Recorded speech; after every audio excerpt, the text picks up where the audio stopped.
อาตมาก็ไม่ได้ยินไม่ค่อยชัดอ่ะใครที่ไปตกลงกับไผ่เนาะครับเมื่อกี้โยมอะไรได้100เมื่อกี้นี่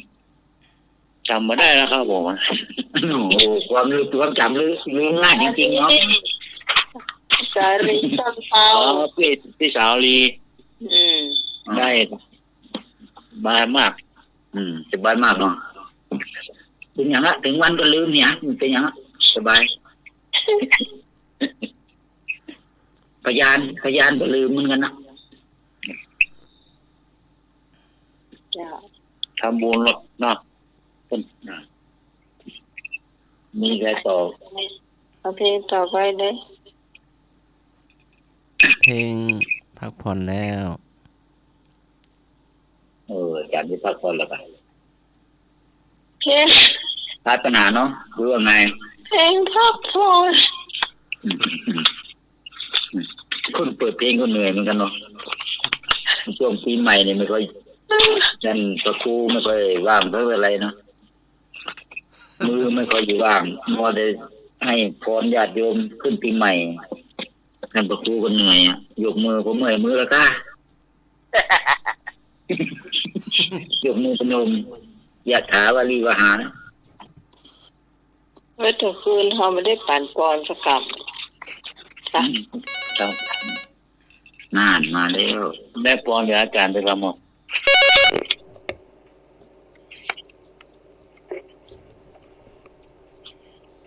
พูดอะไรหลับไปกัน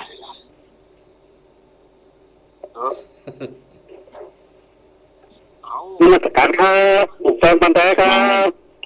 มาแล้วแฟนพันธุ์แท้ประเดี๋ยวนี้มันเป็นตัวปลอมไปแล้วนะมันไม่ใช่ของแท้แล้วมันเป็นของปลอมไปแล้ว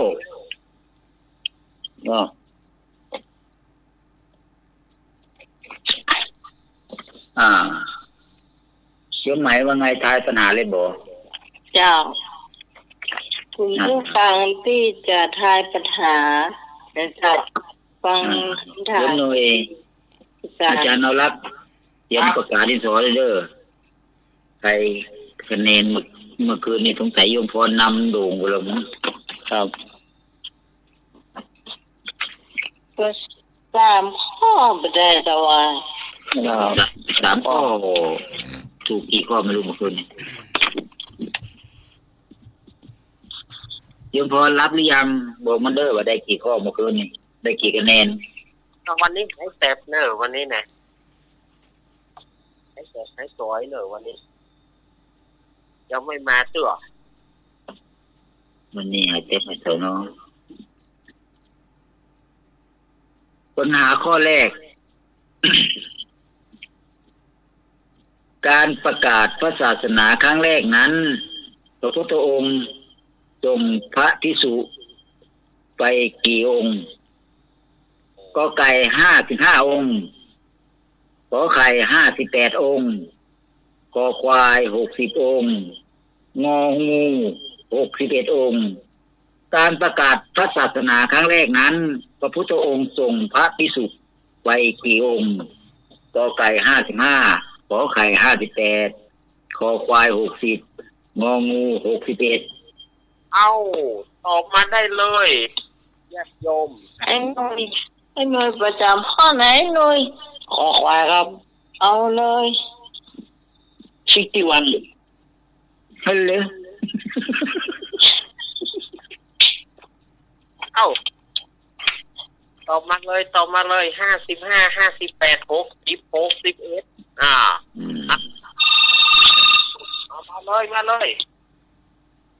ครับผมเจ้าแล้วไงเจ้ามาแล้วเจริญพรโยมพรเด้อเจ้ามีครับเข้าไหนเข้าน้ำนะสมัยว่าเจ้ากินน้ำแร่ไม่เป็นยังครับเพื่อหายวยเนอะครับกินน้ำแร่กินออกอะไรกินด้านเอาไอ้นิ้วไม่พอตอบข้อไหนคอควายครับผมคอควายครับ 60ครับเอาฝ่ายตอบมาแถมไอ้พงษ์มาแม่บูนมาแม่อย่างแม่สันติมาติบมาเลยเจอแล้วครับ ทุกท่านมาเลยเจ้าเอาแม่ติดขึ้นเจ้าออกไปเหมือนแม่บุญ60เหมือนกันมาฝ่ายจะตอบแถมมาเลยวันนี้ปัญหาธรรมะก็ข้างว่าเจ้าที่ศูนย์เลิกคอควายเลยเจ้าแม่สมคอควายโสมโสมแงมโสมโสมนี่พาเจ้าหน่อยแฟนด้าครับ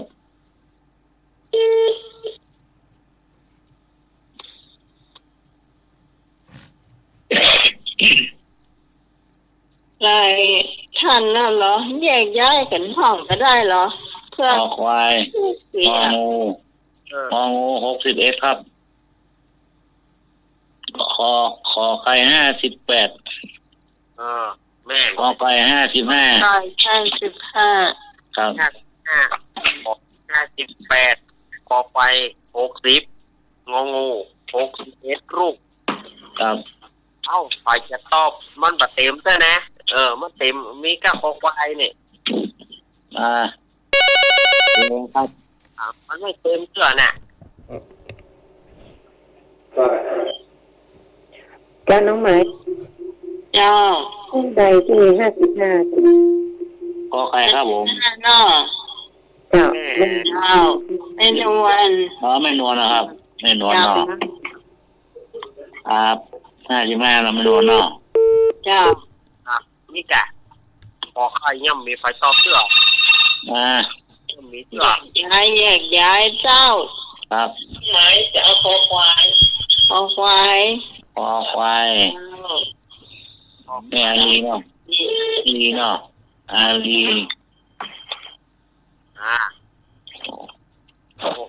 ทำบุญด้วยกันนะครับแถมนี่ก็แถ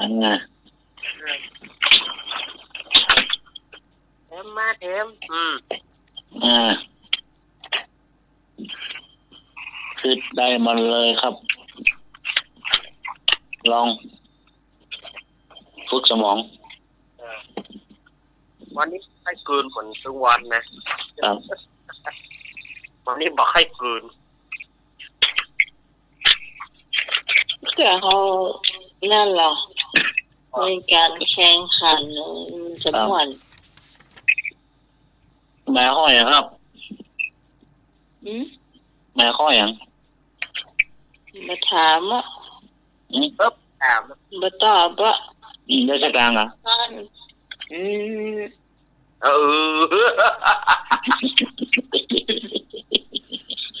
การนี่คนใจงอตอบห้ามตอบเหี้ยลบตอบแล้วที่มึงถามคนเดียว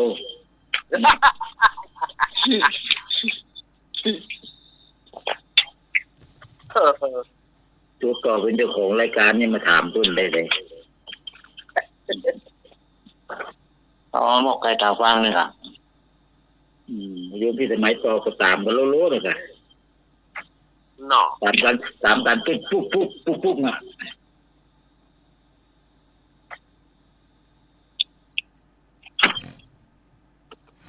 ตามการเป็นปุ๊บวิว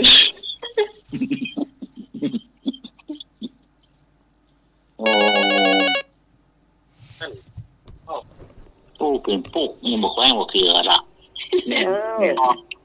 เจ้าสีเอางองูนะเจ้าแม่สมศรี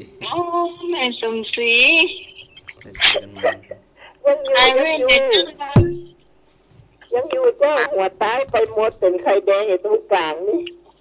ฮะหัวตายไปหมดเป็นไข่แดงอยู่ตรงกลางเป็นหมดแบบพี่สมัยเจ้าเลยบอกถ้าสมาห้ามลงมาเลย อ๋อพ่อบาทเจ้าบางคนก็เป็นหมู่บ้านน่ะ ครับ เจ้าเอางองูเนอร์เจ้า ครับ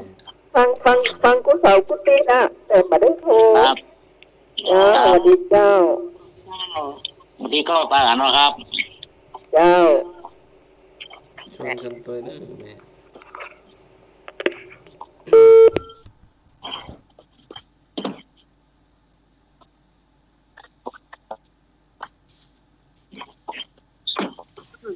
เพื่อนก็ฟังแต่ว่าเพื่อนไม่ได้โชว์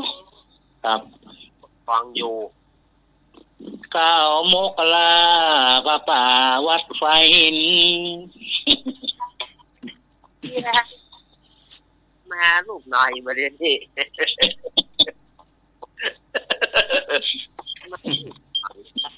เป็นไก่วันไก่เดือนแล้วเป็นนี่น่ะ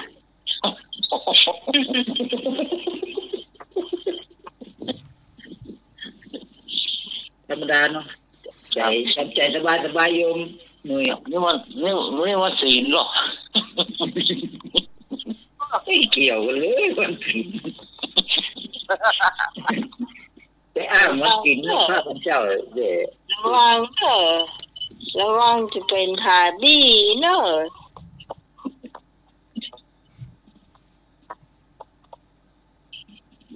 เฉลยเนาะ ครับนิมนต์ครับอย่างครับผม การประกาศพระศาสนาครั้งแรกนั้นพระพุทธองค์ส่งพระภิกษุไปกี่รูปกอไก่55ครับ ขอไข่58ครับ ควาย60ครับผม 61ครับ คำตอบที่ถูกต้องก็คือคอควาย60ครับ60ที่ว่า60นั้นก็คือพระพุทธองค์นี่ไม่นับ60คือสาวกคือพระปัญจวัคคีย์5พระยศะกับเพื่อนอีก5สหายพระยศะที่อยู่ชนบทอีก50รวมกันเป็น60รูปพอดี โอ้เพิ่นไปอย่างพวกนะครับ เพื่อประกาศศาสนาโยมเพื่อไปเทศน์โปรดญาติโยม ครับ เป็นครั้งแรก หลัง ที่ จาก เมืองครับที่เมืองครับ เมืองกรุงราชคฤห์ยาวอำเภอก็ ครับ เตียวไปกันครับอาจารย์ กรุงราชคฤห์ล้อขึ้นเกวียน นี่นะ ขึ้นเกวียน กรุงราชคฤห์เนี่ยไทยเป็นเจ้าของเมือง อ๋อ ราชฐานแบบนี้นะ อย่าเพิ่งเดี๋ยวจะมาถึงเสีย เค อาจารย์สมัครรับเสียที ไปเจมกับหมอแต่ว่าจะได้ไข้หัวเจมเนี่ย จะเอาจีมาวนรอบสนามน้องกำเนาะ ยอดเงินของคุณใกล้จะหมดกรุณาเติมเงินด้วยนะคะ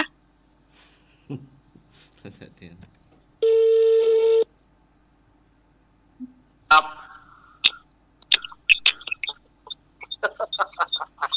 เดียวครับ ครับ เน้น กับบริษัทอาจารย์สุวัสดิ์กิจโจครับขอกับบริษัทตุ๊กปี้สมอเข้าเหมือนกันนะครับ เดินพร กับบริษัทเนตล็อกเหมือนกันนะครับเจริญปอนกับบริษัทตุลุงนวลโครูปรอเฮาเหมือนกันนะครับวันดีเนาะกับบริษัทกับสวัสดีพ่อหลวงนางเฮาเหมือนกันนะครับสวัสดีปีใหม่ลูกครับผมขอกราบสวัสดีกำนันนุ่งเฮาเหมือนกันนะครับ ครับผมปานใหญ่ปานสูงนะครับ บริษัทหลวงพ่อนิพนธ์ตัวกับบริษัทหลวงพ่อนิพนธ์ตัวนะครับ เริ่มพร นี่จ้ะครับขอกับบริษัททุกตนทุกองค์ที่ฟังขึ้น104ในเวียงเนี่ยเนาะขึ้น104วัดไผ่หินในเวียงเนี่ยนะครับขอกับสวัสดีแม่โยมข้างหลายที่ฟังขึ้น104วัดไผ่หินในเวียงเหมือนกันนะครับผมขอกับสวัสดีเหมือนกัน ผมขอกราบสวัสดีพี่คิดสมัยคนงามเฮาเหมือนกันนะครับ เจ้าสวัสดีนะเจ้า ครับผมขอกราบสวัสดีทุกคนที่ฟังขึ้น104นี่เนาะดีเจฝากขอขอบว่าสวัสดีครับครับ2J ครับขอโทษเต้แต่คืนตัวนะครับ แต่คืนรับไปหิวครับ ว่าแล้วด็อกด็อกปิ้งเขานินทาไหนก็ได้เล่าไหนก็ได้ทั้งมาคำแล้ว เดี๋ยวต้องกระตุ้นให้ตอบปัญหาตัวมาบ่ได้ การซื้อกาแฟเย็นไปฮื้อไม่หมดเมื่อกี้ใครได้คะแนนมั่ง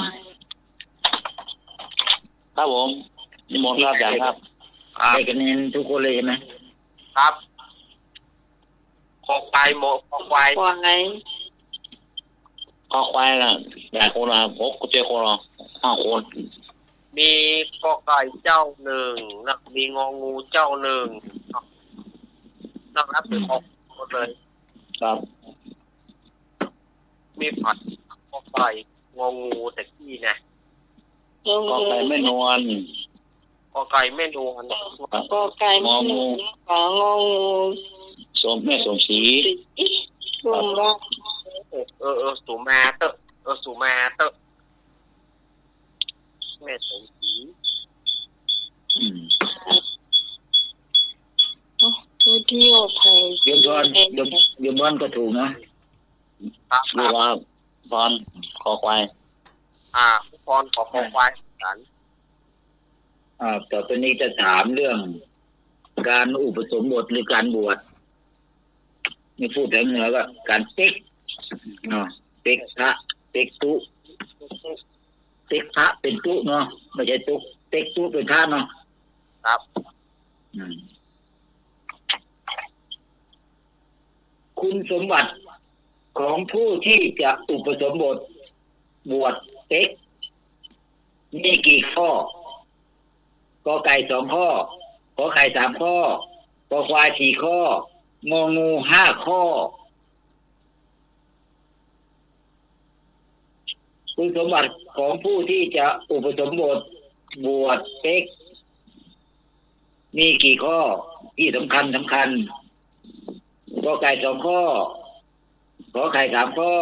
กอควาย4 ข้ององู5 ข้อ เอาละตอบ ผมเอางองูครับ หน่วยงองู เหนืององู ครับ เจ้า ที่สำคัญนะ เจ้า ที่ทานจะขอควายเด้อมีข้อเจ้า พี่นอ ขอควาย แก้วหยังข้อไหนขอควายครับขอควาย ความคิดเห็นแตกต่างกันไปแล้วเนาะ แม่ก็ขอควายเด้อไหม เจ้า แม่บุญ เดี๋ยวแม่ แม่บุญ แม่จันที กับปุ้ย เดี๋ยวแม่จันทีก็มาเดี๋ยวแม่สมก็มา มาพร้อมกันเลย นี่ครับ เจ้าน้องไหน แล้วไม่นอนเอาคอควายแม่บุญนะเจ้า ครับนูขอควาย จะเอาคอควายแม่บุญออกไปแล้วกอไก่มันเป็นกู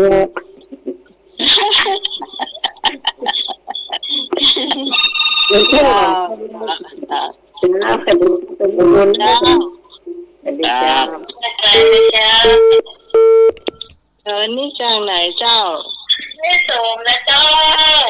ไม่สม ไม่สมขอควาย ไม่สมขอควายเนาะ เจ้า เรียนความไม่สมไปแล้ว ไม่สม แม่จันทียังมาเนาะ ยังไม่มาเตื้อเน้น รับเลยนะ ชมอันยังก็โอ้เคยโสมงาม ไม่สม เจ้า ไหมเจ้ามันไม่กี่ข้อหรอกเบอร์นี้มี กอไก่2 ข้อขอไข่3 ข้อคอควาย4 ข้ององู5 ข้อ 3 4 5 2 3 4 5 2 3 4 5ว่ะก็ได้ ที่ไหนงูเนาะ งอเหรอครับงองูมีกี่หน้าหรอกี่หน้าหรออย่าดีหรอ กี่คน มีให้ดูกับที่สาลี ครับ งองู2 คนคอควายหลายคนเนาะ ออกไปนะ ควายสาย การจะข้องงูก็หมาย เจ้า แล้วจะข้องงูก็จะมือก็มา อันนี้จากไหนเจ้า แม่ว่าเกี่ยวเจ้า แม่ แม่บัวเขียวงองูนะครับ แม่บัวเขียวมาแล้วแม่บัวเขียวแม่ห้อยเงินเนาะ แม่ห้อยกระดอยสเก็ตหมู่2เจ้า แม่บัวเขียว นี่แฟนรายการเมื่อละเจ้าจันทุกสมัยโหเมื่อละ อ๋อ เอเจตอบคอควายใช่ไหม ครับครับผม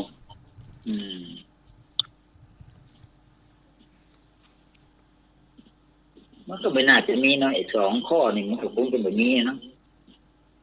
ไม่รู้นะ อืม ไม่รู้นะ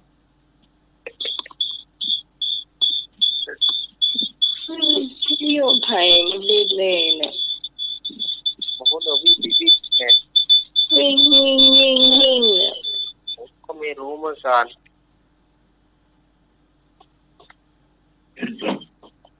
เดี๋ยวว่า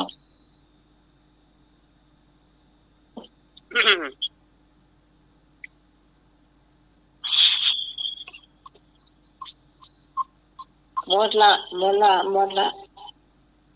ไม่ใช่เลย คุณสมบัติของผู้ที่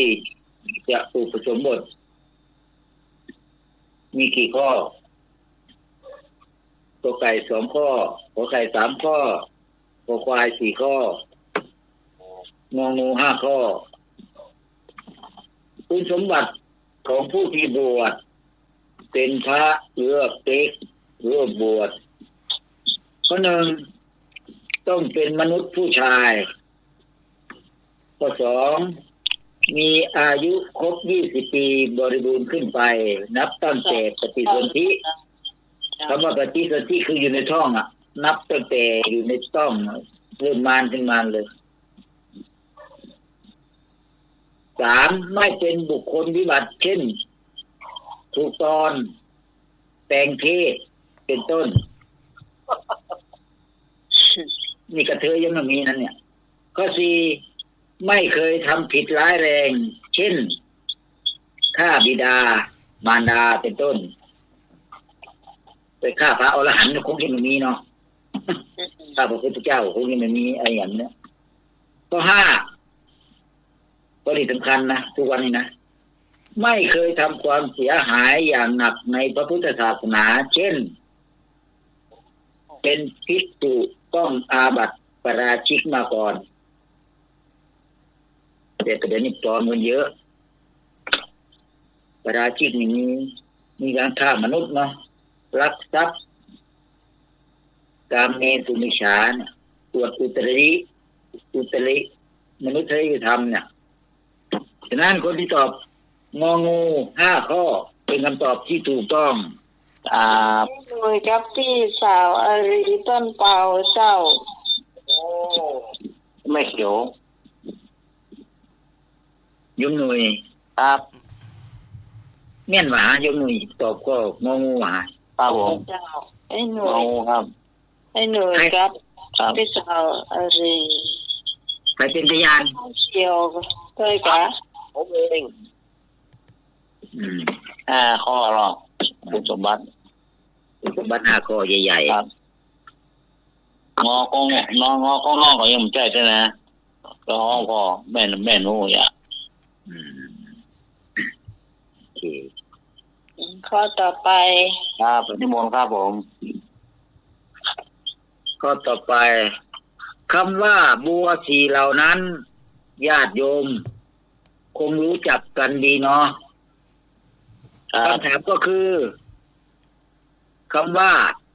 วิปจิตันยูนั้น ตรงกับบัวเหล่าที่เท่าไหร่ มันมี4เหล่าเนาะบัว4เหล่าโยมรู้จักมั้ยล่ะ4เหล่าเลยนะสมัยพระพุทธเจ้าเลยท่านจะสั่งสอนใครท่านจะพิจารณาก่อนคำว่าบัว4เหล่านั้นญาติโยมคงรู้จักคำถามคือวิปจิตันยูนั้นตรงกับบัวเหล่าที่เท่าไหร่ก็ไก่เหล่าที่1ขอไข่เหล่าที่2ขอควายเหล่าที่3งองูเหล่าที่4เพิ่มจอจานอีก1ตัวเป็นเหล่าที่5จอจานเหล่าที่5เนาะคำว่าบัว4เหล่านั้นญาติโยมคงรู้จักคำถามคือคำว่าวิปจิตันยูนั้นตรงกับบัวเหล่าที่เท่าไหร่ก็ไก่เหล่าที่1ขอไข่เหล่าที่2ขอควายเหล่าที่3งองูเหล่าที่4จอจานเหล่าที่5ตัวไหนไม่ต้องตอบนะเอาตอบมาเลยญาติโยมตัวไหนตอบไปทั้ง1คะแนนเจ้าไงเจ้าบัวเหล่าที่4เจ้าที่โผล่พ้นน้ำมาแล้วนะเจ้าโยมโผล่พ้นน้ำมาแล้วเนี่ยมันเป็นเหล่าที่1นะโยมเดี๋ยวเนาะเราที่สวัสดีเจ้าวันนี้เดี๋ยวทำความเข้าใจกับโยมก่อนนะเหล่าที่1คือพ้นน้ำมาแล้วขอไข่เราเรียกขอไข่เนาะเจ้าเหล่าที่1คือบานแล้วเหล่าที่2พ้นน้ำแล้วเหล่าที่3นี่กำลังอยู่ระดับอยู่กลางน้ำเหล่าที่4จมน้ำเหล่าที่5หินยังทับไว้อยู่ใต้น้ำใต้ดินใต้น้ำอยู่อันนี้ก็เหล่าที่5นั่นมันยังไม่พูดเถอะพื้นดินเอาใบหินทับไว้ปืนโอ้ข้องอยากทราบว่าคำว่าวิปจิตันยูเจ้าตรงกับข้อไหนขอไก่เนาะแม่บุญขอไก่แม่บุญผมจะขอไก่ที่สารีขอไข่ผมจะจอจานนะอยู่ปืนโคน้ำน่ะปืนโคน่ะเจ้าขอไก่เนาะไหมขอไก่เจ้าโยมพ่อเปลี่ยนคำถามเปลี่ยนข้อน้องพี่พรข้อไปข้งอข้อไปข้อไหนมาเป็นกอไก่ละงองูครับงองูเจ้าไม่เอากอไก่เจ้ากอไก่กอไก่เจ้ากอไก่ไม่ปล่อยกันเป็นพืชเลยกอไก่เจ้าฮะไม่เกี่ยวกอไก่เจ้าไม่เกี่ยวกอไก่ก็ได้เหมือนกันเจ้าก็ไกลเหมือนกันเจ๊เอาอย่างเจ้าเจ๊เอาไม่ต้องเหมือนกันนะเจ๊เนาะอ้ออย่างก็ไก่ครับ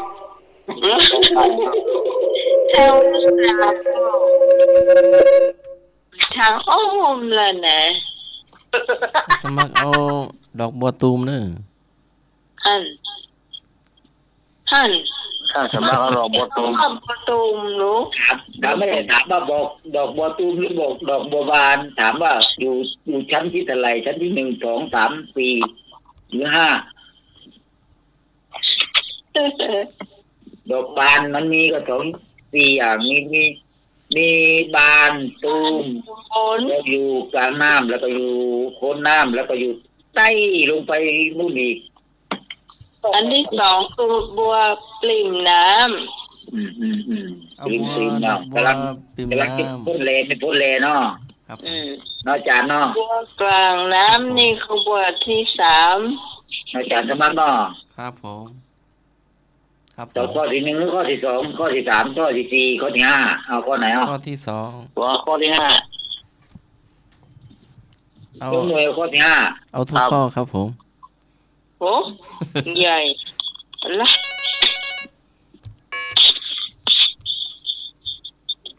ฮัลโหล เจ้า เดาเอานะ เจ้า ครับ เราของฟังนะครับ ฮะ นวดขอไข่เนาะครับ เจ้า เจ้า นวดขอไข่ พี่สารีเนาะ ครับนวดขอไข่ อาจารย์ธรรมะก็ขอใคร ครับผมข้อสอง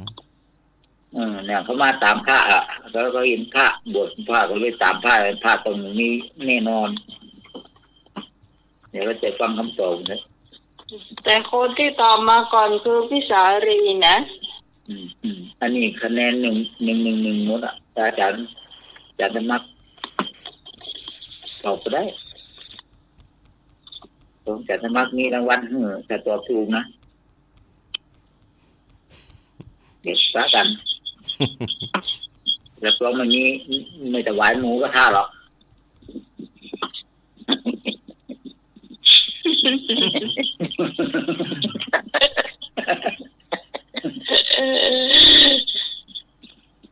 โรงเรียนน้อยลอยวน ตอบปัญหาเพลงก็ผิดหมดหนาวลมที่เรนูก็ตอบเรนูนครไม่รู้ว่าไปยังไงผมไม่รู้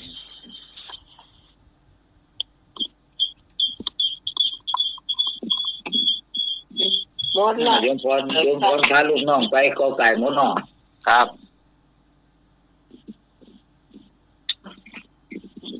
คราวนี้พี่พรให้พลาดละ คำว่าบัวสีเหล่านั้นญาติโยมคงรู้จักในโยมหนุ่ยคงไม่รู้จักแน่ยังไปตอบข้อหกจอจานอยู่เหล่าที่ห้ายังไปตอบอยู่นะนาดหลอกถามเฉยๆนะ ขนาด คำว่าบัวสีเหล่านั้นญาติโยมคงรู้จัก ชอบไว้มันใหญ่ คำถามก็คือคำว่าวิปอิตันยูนั้นตรงกับบัวเหล่าที่เท่าไหร่ฟังหน่อยเหล่าที่หนึ่งนั้นอยู่ตรงไหนล่ะเหล่าที่หนึ่งนั้นอุคะอิตันยูได้แก่ผู้มีปัญญาเฉียบแหลมเพียงท่านยกหัวข้อขึ้นแสดงก็สามารถรู้และเข้าใจได้ในทันทีเปรียบเสมือนดอกบัวที่อยู่เหนือน้ำเราคอยแสงอาทิตย์พอแสงอาทิตย์ฉายแสงก็เบ่งบานได้ทันทีข้อสองวิปอิตันยูได้แก่ผู้มีปัญญาอยู่ในระดับปานกลางต่อเมื่อท่านอธิบายความข้อนั้นๆแล้วจึงสามารถรู้และเข้าใจได้เปรียบเหมือนดอกบัวที่อยู่เสมอผิวน้ำจะบานในวันรุ่งขึ้นต่อจากเมื่อกี้เนี่ยส่วนข้อที่สามนัยยะได้แก่ผู้ที่พอจะแนะนำได้คือพอที่จะฝึกฝนอบรมให้รู้และเข้าใจได้อยู่เปรียบเหมือนดอกบัวที่ยังไม่ผูกพ้นน้ำซึ่งจะบานในวันถัดไปข้อสี่ปะทะปรมะได้แก่ผู้ด้อยปัญญา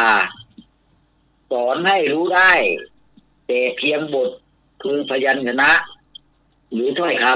ำแต่ไม่สามารถเข้าใจความหมายได้เปรียบเสมือนดอกบัวที่ยังจมอยู่ในพื้นโคลนซึ่งย่อมตกเป็นภักษาของปลาและเต่าคนที่ตอบถูกก็คือขอไข่วิปอิตันยูได้แก่ผู้มีปัญญาระดับปานกลางต่อเมื่อท่านอธิบายความข้อนั้นๆแล้วจึงจะสามารถรู้และเข้าใจได้เปรียบเสมือนดอกบัวที่อยู่เสมอผิวน้ำจะบานในวันรุ่งขึ้นเป็นคำตอบที่ถูกต้อง ครับสาวลีก็ไม่นวลโอ้สองท่าน ก็ตอบตามอาจารย์ธรรมะหรอ ครับ อาจารย์ธรรมะตอบตามเพื่อนค่ะ ใช่ได้อาจารย์สมองตอบไม่รู้ นะอาจารย์แต่ว่าพระมากับโยม ครับ อาจารย์ดอกบัวตูมหรอใช่ครับนั่นเพลงพร้อมพิรมน่ะบัวตูมบัวบานดูสักเปรียบเนาะโยมหนุ่ยเนาะครับได้ถูก2 คน2 คน1 ตนเนาะครับคำถามข้อสุดท้ายเนาะก็สุดท้ายคำว่าพระพุทธเจ้านั้นเราจะต้องนับกันตั้งแต่ตอนไหนตอนนี้สำคัญนะเจ้า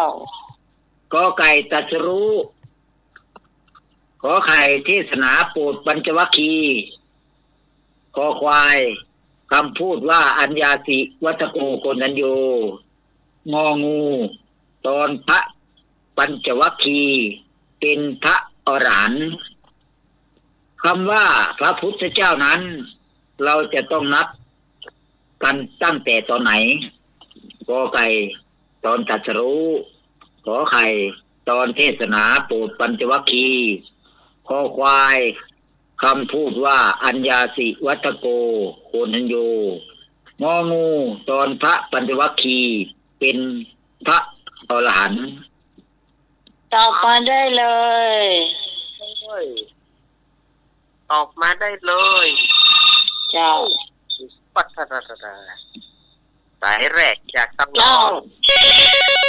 ไหนที่พอตอบก็ไก่ตัดรู้เจ้าสุดยอดมาโกนที่พอตอบตัดรู้เจ้าสวัสดีเจ้า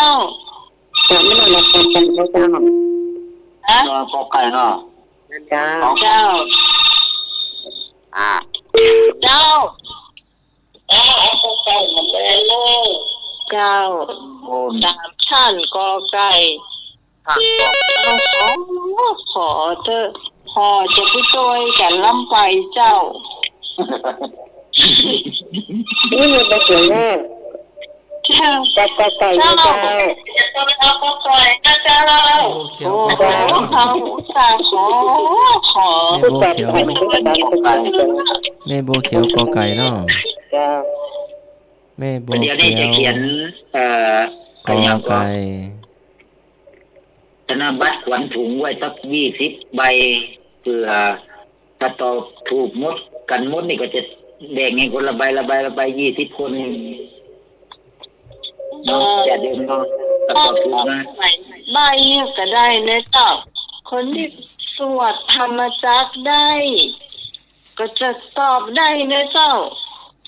งองูนั่นไปตอบงอโอ้ครับครับผมยังหนูยังงูมาจากไหนครับเอาบัวคนแท้บอกงูแล้วอ่ะตามใจตอบเลยไปเด็กกันตอบโยมพงอยู่ที่ไหนโยมพงตอบหน่อยสิโยมพงเจ้าโยมเอกมายังฮะเอาที่เป็นเปลี่ยนมันได้เจ้าที่เป็นไปปลูกอย่างที่5 ฝนเดี๋ยวยังไม่นอนกล้องเดี๋ยวก่อนไม่นอนข้อไหนครับข้อมันมีข้ออย่างห้องพระเจ้าก็ไก่ตรัสรู้ขอไข่เทศนาโปรดปัญจวัคคีย์ข้อควายคำพูดว่าอัญญาสีวัตโกโกนัญโยงองูตอนพระปัญจวัคคีย์เป็นพระอรหันต์เลยขอเปลี่ยนนะเจ้าออกครับเอาข้อไหนเหรอขอไข่นอนขอไข่เนาะเนี่ยมันเป็นขอไข่เนาะลูกไม้ที่พอตอบข้อควายที่เป็นอัญญาสิวัตโกโกนัญโยขอไข่เนาะทำไมพี่ตอบตรัสรู้ฮะเราทำได้มันน่าพลาดนะโยมหมายอยู่เฉยอันนั้นโยมหมายอยู่เฉยลืมไปพี่พรสวดได้หรือเปล่าเขาลืมไปเดี๋ยวว่าถ้าสวดได้เนี่ยจะหูหมดเลยนะเจ้ามันอยู่ในนี้ทัศลูเจตนาคำพูดตอนปัญจวัคคีย์นั้นอยู่ในธรรมจักรหมดหรอก ไง ถ้าสวดธรรม อี ดา วันเมสุตังอีวันเมสุตังนี่แปลว่าหยังงองูไหมเนาะคำตัวเอาหยังตอบยมหนุ่ยตอบงองูเนาะครับ ก็ถูก เจตอบข้อไหนมั่วไปเลยเจเอาข้ององูครับ โอ้โหอาจารย์ยมหนุ่ย เจ้ามาถูกเด้อขอใครนะมีกี่ข้อดิ 4 ข้อโยมยมไหมน่ะยมไหมนี่คุณ ผู้ชายจะดีว่ะ ตัดรู้เทศเปิดปัญจวัคคีย์คำพูดว่าวัดอัญญาสีวัตโกโกนัญโยงองูตอนพระปัญจวัคคีย์เป็นพระอรหันต์เนี่ยสี่คำตอบเนี่ย เป็นคำไหนที่จะรู้ว่าพระพุทธองค์เป็นพระพุทธเจ้าเอาอัญ หรือ ญา ว่า สิ พระพุทธเจ้าเนี่ย เราจะเรียกตอนไหน วัตโกโย เรามีตรัสรู้เจตนาปัญจวัคคีย์คอควายคำพูดว่าอัญญาสี ออกไป ตอนพระปัญจวัคคีย์เป็นพระอรหันต์ อัญญาสิวัตโกกันโปทันโยน่ะ ต่อไปอันนี้มีเวลาถึง5 ทุ่มแบบประมาณนี้ยกอาจารย์นรับหมดเนาะ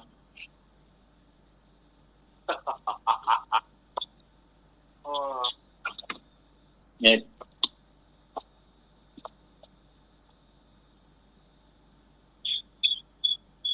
คำเดียวเพิ่มข้อเดียวกับป้อละกัน เดี๋ยวเอาอีกสักข้อเนาะคือข้อสุดท้ายผมว่าเนี่ยเอาประเด็นครบยัง ข้อนี้จะโน่ ก็ไก่มีกี่คนยมหน่วยก็ไก่มีกี่คนก็ไก่มี3 คนครับตอนแรกมี4 มี 5 บุญยายกันหมดเนาะได้มีขอไข่1 คนคอควาย1 คนงองู2 คนโอ้ครบแล้วเนาะคอควายมี2คอควายมี2ใครอีกคนเยรีโยมมาลีก็โยมพรเนาะครับก็พี่พรโทษพลาดมาพิษเลยนะโยมพรตัดรู้เนาะเดี๋ยวจะอธิบายฟังเฉลยเนาะเฉลยเดี๋ยวจะได้อีกสักคนคำว่าพระพุทธเจ้านั้นเราจะต้องนับกันตั้งแต่ตอนไหนก็ไก่ตรัสรู้ขอไข่เทศนาปุปัญจวัคคีย์ขอควายคำพูดว่าอัญญาสิวัตโกโกนัญโยงองูตอนพระปัญจวัคคีย์เป็นพระอรหันต์คำตอบที่ถูกก็คือขอควายคำพูดว่าอัญญาสิวัตโกโกนัญโยก็ไก่ที่ว่าข้อนี้จ้ะก็ไก่ที่ว่าตรัสรู้ทำไมถึงไม่เรียกว่าพระพุทธเจ้าก็มีเพราะว่าเรา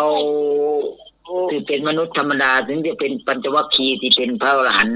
ท่านก็ยังไม่รู้เลยว่าเป็นพระพุทธเจ้ามีแต่คนที่รู้คนเดียวก็คือพระพุทธองค์เท่านั้นที่รู้ว่าพระองค์จะเป็นแต่คำถามว่าเราหมายถึงพวกเราเนี่ยจะรู้ว่าพระพุทธองค์นั้นเป็นพระพุทธเจ้าตอนไหนก็ต้องมานับกันตั้งแต่ตรัสรู้ก็ไม่ใช่เพราะเราก็ไม่รู้ตอนเทศนาปัญจวัคคีย์ก็ยังไม่รู้แต่คำพูดที่ว่าบัดนี้อัญญาสิวัตโกโกนัญโยอัญญาสิวัตโกทัญโยอัญญาแปลว่าคนนั้นคนทัญญานี่รู้แล้วเนี่ยซึ่งอัญญาสิก็ฟังพระธรรมเทศนาของพระพุทธองค์ก็สำเร็จเป็นพระโสดาบันตอนนั้นน่ะก็จึงรู้ว่าตอนนั้นแหละ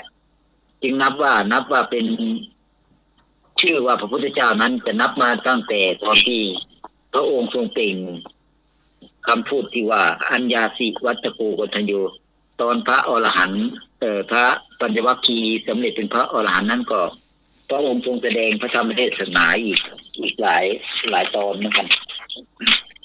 ฉะนั้นคำสูตรที่ถูกต้องก็คือคำพูดว่าอัญญาสิวัตโกโกณทัญโยซึ่ง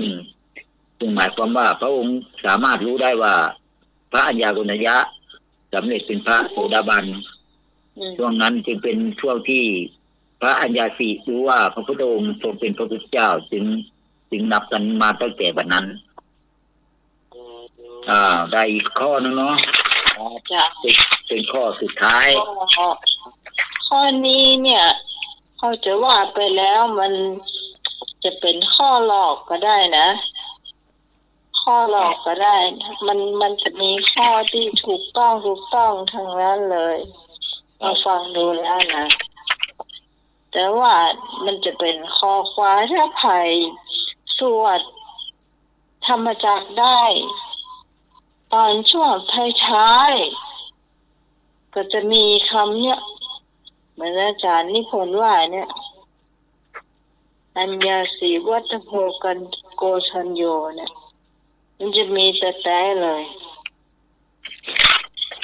ก็จะเอ่ยขึ้นมาว่าตอนนี้ท่านยา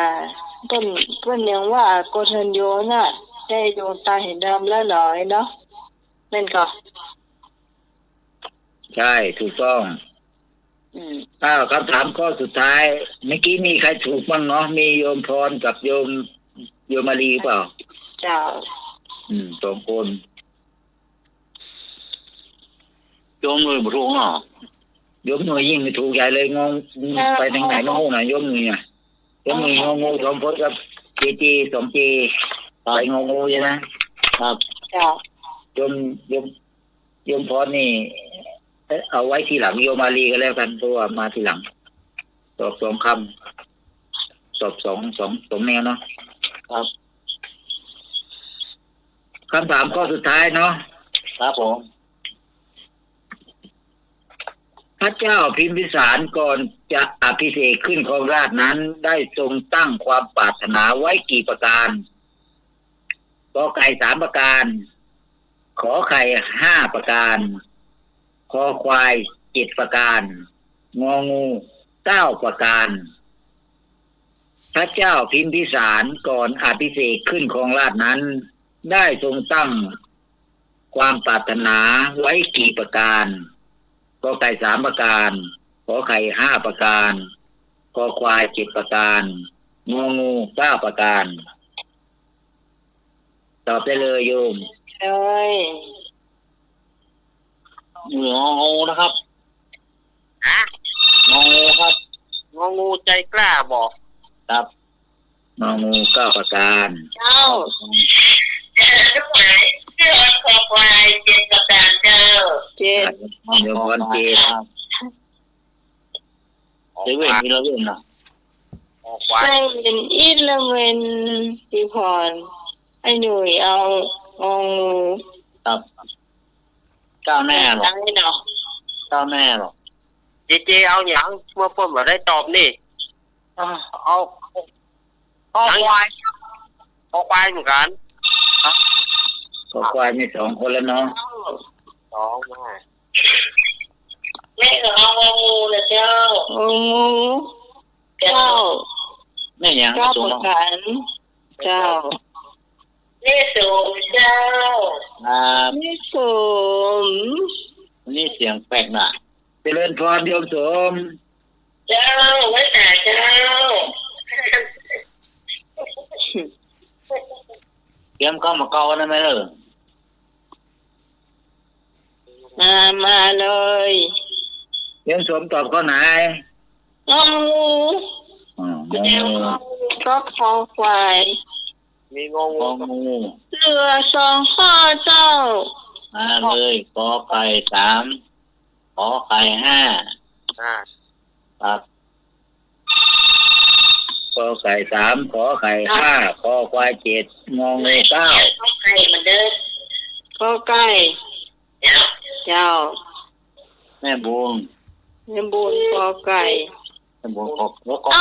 มันครบเสียเจ้าไผ่ยังไม่ได้โชว์นี่แม่บุญมาโดนี่โยมพงว่าไงโยมพงโยมเอกเป็นไงไปทางไหนแม่บัวเขียวอยู่ทางไหนแ ม่บัวเขียวมาเลย เข้าใจเดี๋ยวขอค่ายอยู่ ข้อเดียวมาเลย ให้เวลาอีก5 นาที เอามาเร็วมาเร็ว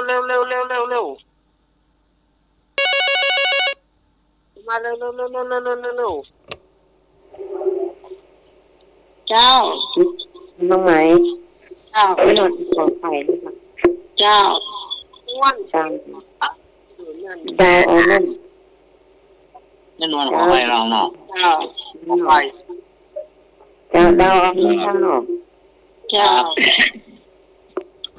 ไม่สมที่ไหนก็ไก่ไหมแม่นวลก็ไก่ พูดไม่สมมากงง ครับ ใครแคลก็ไก่นะ เอาการแม่คุณ ไม่บุญ ก็ไก่แม่บุญ ครับ ขอใครไม่นวล คอควายนี่มีเจกับจำหนุ่ยเนาะ ครับ พี่พรเอาข้อไหน ก่อน ขอควายครับ พรขอไฟ ครับมาเจ คอควายเจกับยมพรส่วนยมหน่วยเอา9 ประการ ครับ นี่เห็นก่อนนี่เห็นก่อน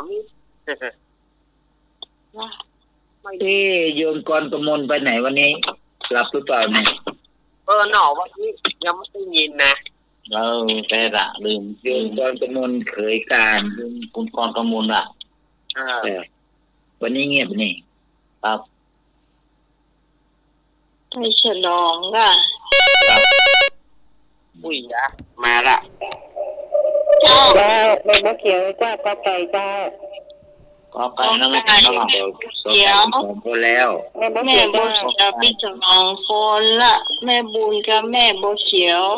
จ้า ใครมีคนเดียวอยู่ มาที่สารีเจ้า มาเลย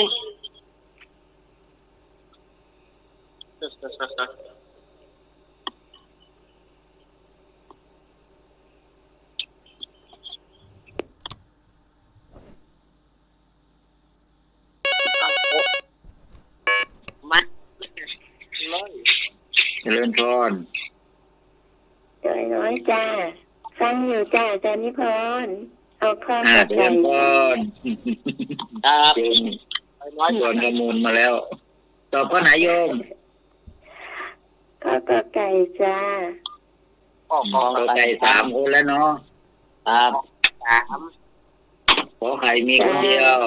มกมล ฟังอยู่จ้าไม่ต้องแซว นึกแล้วเนาะ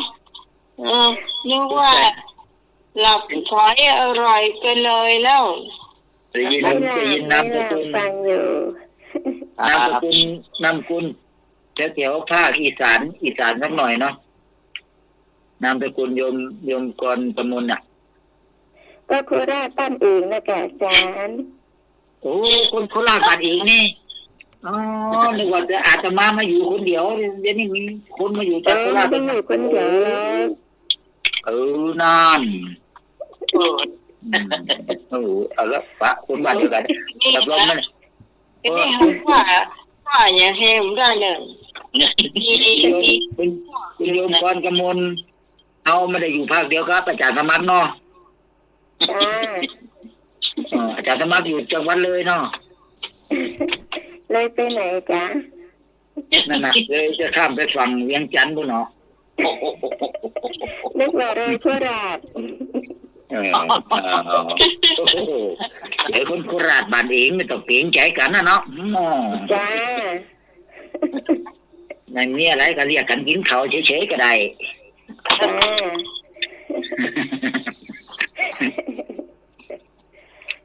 า สมัยก่อนไปในเมืองโคราชนะเดินไปมันมีคนขายของคนหนึ่งมันชอบทุเรศครับไอ้นายมึงร่วงเอาทั่วขนมอร่อยดีเจนหัวภาษาโคราชไอ้นายมึงร่วงทั่วเอาขนมหัวครับมันมีค่ารถอยู่จำได้อยู่ติดหูตาจะสมัครที่ไหน ครับผมอยู่ครับผม ครับ แป๊บแล้ว อะไรครับเราจะมองอะไรข ฟัง เป็น คำ เบอร์อาจารย์มัมชูวับขึ้นมาเนี่ย ครับ หมดเวลาเนาะระฆังหมดยก ครับ พระเจ้าพิมพิสารก่อนอภิเษกขึ้นครองราชย์นั้นได้ทรงตั้งความปรารถนาไว้ประการขอไก่3 ประการขอไข่5 ประการคอควาย7 ประการงองู9 ประการคำตอบที่ถูกก็คือ5 ประการ ขอใครครับผม ขอไข่ ครับ ขอไข่5 ประการคอควาย7 ประการเนาะ ครับ ไอ้หนูยังไม่ตอบ ที่ว่าพระเจ้าพิมพิสารต้องตั้งความปรารถนาไว้ เมื่อสมัยที่พระพุทธองค์ทรงไปโปรดพระเจ้าพิมพิสารนั้นนะพระเจ้าพิมพิสารต้อง ได้มีความปรารถนาไว้ข้อหนึ่งขอให้พระองค์ได้เป็นประธานในราชการซึ่งพึงได้อภิเษกราชสมบัติเป็นพระเจ้าแผ่นดินมคธนี้ ข้อสองขอให้พระองค์เป็นขอให้พระผู้เป็นพระอรหันต์รู้เองเห็นเองโดยชอบมายังแว่นแคว้นของพระองค์ที่ได้ของราชแล้ว ข้อสามขอให้พระองค์ได้เข้าเฝ้าใกล้พระอรหันต์องค์นั้นข้อสี่ขอให้พระอรหันต์นั้นแสดงพระธรรมเทศนาแก่พระองค์ข้อห้าพระองค์ขอพึ่งธรรมะของพระอรหันต์นั้นมี5 ข้อเท่านี้ที่อยู่ในที่ความปรารถนาของพระเจ้าพิมพิสารก่อนที่จะคนขอได้หมดอ่ะคนขอได้แค่5 อย่างก่อนจะขึ้นครองราชย์นะเอาไว้ อธิษฐานขอไว้เอาอธิษฐานเนี่ยมันได้กับพวกน่ะก็เป็นอธิษฐานไว้เป็นบุญญาบารมีต้นนะโยมอย่าไปถามนักอาตมาอ่านไม่ทันเดี๋ยวจะถามว่าอยู่อำเภอไหนจังหวัดไหนหมอครับโอเคแต่จะมีอะไรโยมไหมจะมีอะไรต่อเลยนี่โยมไหมก็เดียวจะมีกรรมมาเก่าเจ้าสำเนียงรักเราดิทัศต่อไหมวันนี้สำเนียงรักสำเนียงรักเจ้ามีจ้ะครับเราเที่ยวครับจากนั้นก็จะได้ขอลาอนุญาตไปก่อนเนาะสิ่งใดที่ล่วงเกินกันมาตั้งแต่เมื่อปีที่แล้วจะพูดแรงเกินไปพูดค่อยเกินไปพูดไม่สมอารมณ์ญาติโยมทั้งหลายบางนิดหน่อยก็ขอสมาอภัยด้วยขึ้นต้นปีใหม่แล้วก็ขออาราธนาคุณพระศรีรัตนตรัยช่วยปกปักรักษาคุณโยมตลอดจนครูบาอาจารย์ทุกท่านทั้งท่านผู้อำนวยการสถานีทั้งท่านอาจารย์สมัครจนาจิโลขอให้ประสบแต่ความสุขความเจริญในหน้าที่การงานพร้อมทั้งญาติโยมทั้งหลายด้วยก็ขอเจริญพรและกราบนมัสการครับผมตุครับผม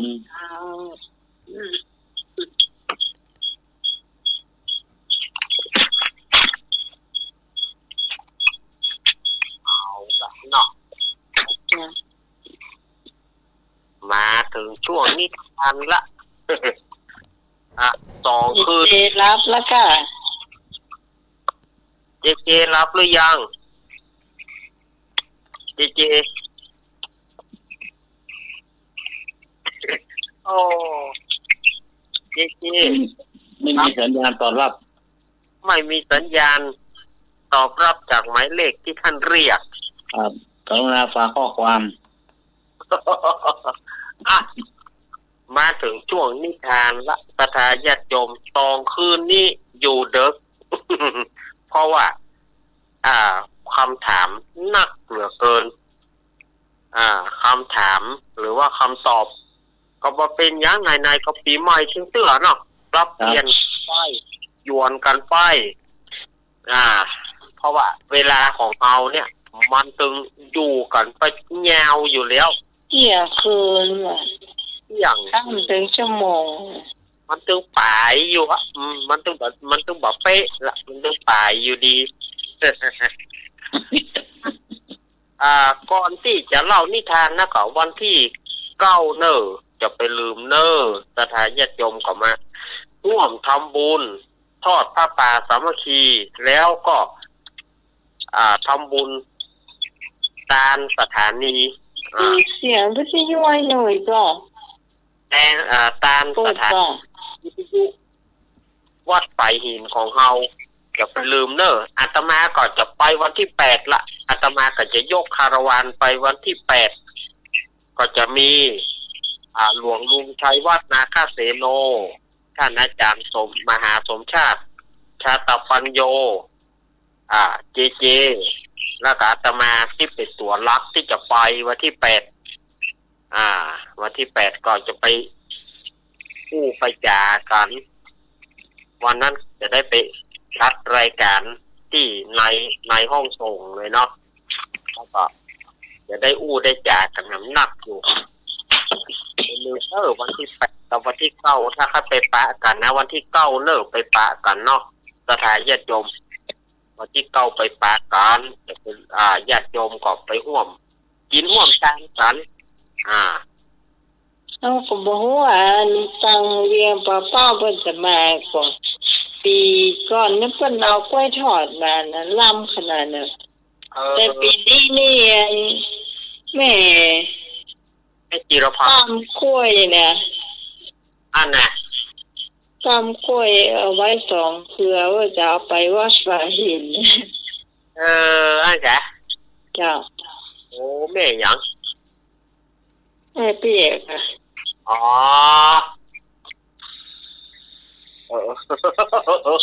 ตู่มาไปลืมเนอสถานญาติโยมอยากจะมาร่วมกินร่วมทานก่อนวันที่9เนอตั้งแต่เวลาเช้าตรู่เป็นต้นไปเนาะเช้าตรู่เป็นต้นไปเฮาก็ไปปะกันถ้าเวลาว่างหรือว่าช่วงบ่ายถ้าว่างอาจจะมีอย่างพิเศษพอก่อนนอกพอเวลาก่อนนอกถ้าเวลาว่างมันมีเวลามีอยู่ก็อาจจะได้มีกิจกรรมอย่างต่างๆถ้าว่ามันบ่มีเวลามันบ่ตันก็บ่จ้างว่าแล้วก็เลี้ยวไปนอก เอาละมาถึงช่วงนิทานละสถานญาติโยม อันนี้เพิ่นบอกว่านิทานนี้ความจริงนั้นเป็นในชาดกเป็นในชาดกเป็นในอมตะนิทานธรรมอมตะนิทานธรรมเนี่ยคนบอกว่าอุบายมีอุบายถึงได้เอาตัวรอดแต่นี่อาตมาก็เปลี่ยนชื่อคือเปิ่นว่าเปลี่ยนชื่อเรื่องนะอาตมาเปลี่ยนหัวข้อเรื่องของเปิ่นก็คืออย่าไว้ใจทางอย่าวางใจคนเรื่องของว่าอย่าไว้ใจทางอย่าวางใจคนเนี่ยมีเรื่องเล่าในสมัยพุทธกาลที่เปิ่นเล่าสืบกันมาคือลูกหลานได้ฟังกันเปิ้นบอกว่าในสมัยหนึ่งมีนายพรานผู้หนึ่งนะนายพรานผู้นี้ก็ไปหาล่าเนื้อบอกว่าจะเป็นกวางฟานบอกว่าจะเป็นหมาป่าหมาผีบ้านเฮาเขาว่าหมาผีหรือว่าหมาจิ้งจอกเอาหมดบอกว่าทั้งลิงบอกว่าทั้งอย่างเอาหมดละคันนี้ว่าเปิดช้างพุ่นล่อโอ้ในพานนี่จะได้เอาช้างเอาตัวบัดจ่างเอาเนอะผ่านเท่ากับโหล่นก่อนนะเนอะช้างนี่นะแต่นายพานนี่เอาหมดค่าเพื่อว่าเอา เอาไปกินพ่องขายพ่องเนี่ยจ้ะมีอยู่ครั้งหนึ่งนายพรานคนนี้ถามว่านายพรานคนนี้อยู่ในเมืองไหนอยู่ในเมืองพาราณสีนายพรานคนนี้อยู่ในเมืองพาราณสีแต่ว่าเข้าป่าล่าสัตว์มีวันหนึ่งนายพรานก็ไปเสาะยิงหวางยิงฟานเหมือนกันนะแต่วันนั้นนายพรานไปปะใส่เสือโคร่งนายพรานผู้นี้ไปปะใส่เสือโคร่งปลดโทษฆ่าสัตว์มาบอกว่าจะเป็นสัตว์น้อยสัตว์ใหญ่แต่นายพรานคนนี้กลัวเสือเขานายพรานคนนี้เกิดกลัวเสือขึ้นมามันก็อี้บะได้เราป่าตายน้ำตื้นพอนายพรานทหารเสือก็โล่นแหละโล่นให้ไว้ช่วยหน่อยไงแต่เนาะเสือก็ไล่ติดนี่แหละเสือก็ไล่ติดนายพรานนี่ก็โล่นโล่นโทรศัพท์แห่งใดนี่เพราะว่าเป็นสมัครเสียงกล้องเสียงมือหอนนายพรานผู้นี้ก็โล่นไปติดปรากฏว่านายพรานคนนี้ขึ้นไปถึงต้นไม้หวังว่าจะขึ้นต้นไม้เพื่อจะเอาตัวรอดแต่ก็ขึ้นมาได้เพราะว่าต้นไม้มันสูงเสือก็ไล่มาติดๆแล้วแหละเสือก็จะเอาตายติดๆจะเอากินติดๆก่อนในครั้งนั้นก็มีลิงนายทำเพิ่นว่าถ้านายทำเพราะว่ามีวอกตัวหนึ่งเอาจะมีลิงตัวหนึ่งนี่ดีกว่าเอาจะว่าวอกมันเกาะเองไปมีลิงตัวหนึ่งก็เกิดความอินดูลิงตัวนี้อยู่บนต้นไม้โปโลเกิดความอินดูนายพรานก็เลยเอาเครือเขาเนี่ยย่อนลงไปแล้วก็ให้นายพรานคนเนี่ยเพราะเครือเขาขึ้นมานายพรานเพาะขึ้นมาเพาะเขาขึ้นมาเครือเขาถ้าพี่น้องภาษาภาคกลางเวลาเพิ่นอาจจะฟังอยู่อะไรคือเครือเขาอาจารย์ก็เถาวัลย์นั่นแหละเถาวัลย์นะก็ไปลิงตัวนี้ก็เอาเครือเขาย่อนลงนายพรานจับเครือเขาไต่ขึ้นมาถึงต้นไม้โอ้นายพรานมันก็ดีใจเนาะแต่งแต่แม่ลิงมีใจแม่ลิงผู้มีน้ำใจดีขนาดน้อข้าตึงบ่ลืมบุญคุณและแม้นข้าตายข้าก็บ่ลืมบุญคุณแม่ลิงมีพระคุณต่อข้ามากข้าขอขอบอกขอบใจอีหรอยามนั้นแม่ลิงก็บอกว่าก็อย่าได้มันลิงกับคนก็ต้องอาศัยเปิ่งกันและกันถ้าข้าบ่ช่วย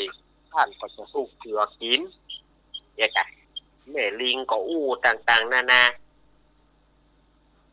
ยามนั้นเสือตัวนั้นก็เมื่อมันไล่นายพรานขึ้นต้นไม้แล้วเสือตัวนี้มันก็บอกไปมันยอมไปไหนถ้าวันนี้ถ้าบ่ได้กินนายพรานก็จะกินลิงอย่างไรจะต้องเอาให้ได้บ่ได้กินนายพรานก็จะกินลิงเข้าไปแม่ลิงก็บอกว่านายพรานบัดเดียวนี่นะเขาแลกกันเนาะแลกกันอยู่ยามเพราะว่าเสือตัวนี้มันไปตลอดเสือตัวนี้มันไม่ยอมไปแสดงว่าอันตรายจะต้องเกิดขึ้นบ่เฮาก็ท่านฉะนั้นท่านน่ะนอนก่อนเพราะว่าท่านท่านหิวนายจะอีท ด้านของโดนเสือไหลและยำบะเสือเขาอิดไปหาซัดหาสิ่งอิดท่านนอนก่อนเขาจะเป็นยามฮื้ออีกนายพรานคนนี้มันก็ใจดีเหรอขอบใจนะแม่ลิงที่ฮื้อข้านอนนะถ้าใครรับอีหรอยามนั้นนายพรานก็รับไปเมื่อนายพรานรับไปเสือตัวนี้ก็อยู่โคนต้นไม้ก็บอกคือลิงว่าอีลิงเนาะมึงอย่าไว้ใจคนนะไอ้นายพรานคนเนี่ยมันบ่ใจดีมันฆ่าสัตว์ฆ่าสิ่งมาเป็นจำนวนนักแล้วมึงเอามันมาเลี้ยงนี่บ่เป็นแก้วเป็นกุ้นมันบ่เป็นประโยชน์แถมบ่มึง มันจะเอามึงกินมันจะฆ่ามึงนะฆ่ามึงไปบ่พอจะฆ่าลูกมึงแถมฉะนั้นมันบอกเป็นแก้วเป็นกุ้นอันขึ้นชื่อว่าเป็นพรานป่าฉะนั้นยูมันลงมาเอามือกูกินถ้าบ่อันกูตึงบ่ไปทางใดยูมันลงมายูมันตกลงมากูจะกินมันแล้วกูจะไปยามนั้นแม่ลิงก็บอกว่าโอ้เสือการที่จะเฮือกฆ่าเนี่ยไปเนี่ยเฮือกคนผู้มันเป็นแขกของข้าใครเนี่ยบ่ได้นายพรานคนนี้กลัวตายถึงได้โลดขึ้นต้นไม้แล้วแบบนี้มึงจะมากินมันแถมบ่ได้ค่ะบ่ฮือเชื่อกูเถอะแน่มันบอกเป็นประโยชน์อันใดแน่มันจะต้องฆ่ามึงสักวันหนึ่งมึงเชื่อกูเถอะยูมันลงมากูกินมันแล้วกูไปละถ้ากูบ่ได้กินมันกูซึมไปลิงก็บอกว่าบ่ไปกับจ้างมึงเถอะ ไปกับจ้างมึงเถอะมึงใครอยู่ก็อยู่เอกเสือนี่กับบ่ได้กินเมื่อบ่ได้กินก็ไปก็เดียวมันต้องออกหาอุบายให้ได้ที่นี่ปรากฏว่า เดิกมานายพรานคนนี้ตื่นเมื่อนายพรานตื่นก็ ประเดี๋ยวนี้ข้าจะอยู่ยามเฮ้อแม่ลิงรับเตอะนี่กะแม่ลิงก็รับไปขอบใจเนอะนายพรานข้าขอรับกำล้อประเดี๋ยวนี้เดิกเดินกลางคืนละข้าขอรับเนอะพอว่าแม่ลิงรับไปนายพรานนี่ก็ทำหน้าที่อยู่ยามเสือตัวนั้นมาแต่เมาะไอ้นายพรานขึ้นชื่อว่าวอกเนี่ยชื่อมันออกตึงเหลามันแบบแจ้ฮักมึงแตะ มันแบบแจ้ฮักมึงแตะบ่เมินมานั่นมันต้องหาวิธีที่จะแกล้งมึงหาวิธีที่จะกำจัดมึงออกไปขึ้นชื่อว่าวอกมึงไปเชื่อใจมันได้ไรคิงไปเชื่อใจมันได้จะได้ฉะนั้นบัดเนี่ย วอกตัวนี้รับยูมาลงมากูจะกินกินแล้วกูก็จะไปยูมาลงมานายพรานก็ว่าโอ้เปิ้นมีบุญคุณกับเขานะเสือมีบุญคุณอย่างขึ้นชื่อว่าวอกมึงเชื่อมึงได้กะมึงเชื่อมันได้วะก็ตือว่าวอกประเมินมานานมันจะต้องฆ่ามึงตายฉะนั้นยูมาลงมาให้กูนายพรานผู้นี้ก็นายพรานผู้นี้ก็ลืมบุญลืมคุณละพอเสือโหแต้กะเสือแต้กะเชื่อกะคำว่าวอกมันมีบ่เป็นมิตรกับเขายูมันลงมานายพรานคนนี้ก็ยูลิงเนี่ยเราตกลงยูลิงตกลงลิงก็สะดุ้งเพราะอันยังเนี่ยตกปอบบักตกลงหลุมบ่เสือก็เข้ากราบคอ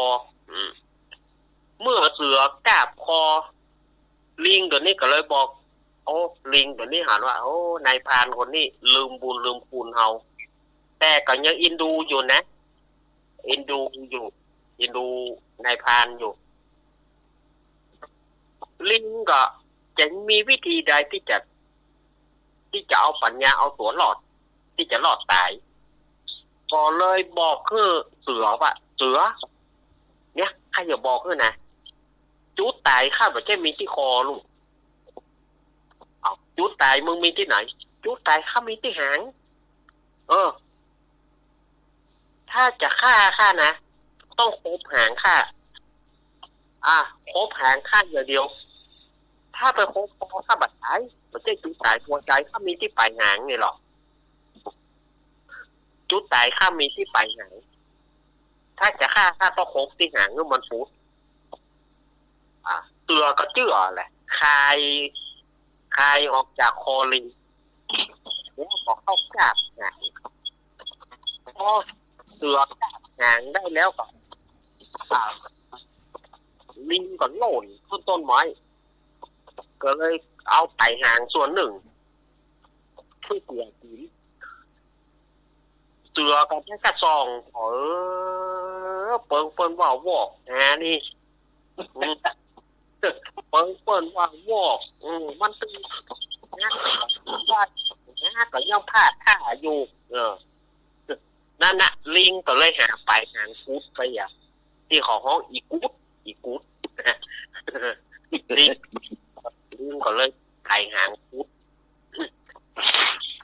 เมื่อลิงขึ้นถึงต้นไม้ได้แล้วก็ยังนะบอกคือนายพรานว่าโอ้นายพรานแต่ที่ไม่ข้าเปิดรับไปมือข้าบัดได้เกาะต้นไม้หอกมือข้าบัดได้เกาะต้นไม้ข้าผัดนอนไปนอนมารับเพลินไปเลยตกต้นไม้ไปนี่แหละยังเอาใจยังมีเป็นใจนายพรานอยู่นะพอแจ้งมาหนึ่งลิงก็บอกว่านายพรานพอลูกที่ข้ากำเนิดถ้าจะต้องผลไม้ก็ได้จะพูดไงว่าแล้วลิงก็ตายไปหาผลไม้นายพรานคนนี้ก็กำเดียว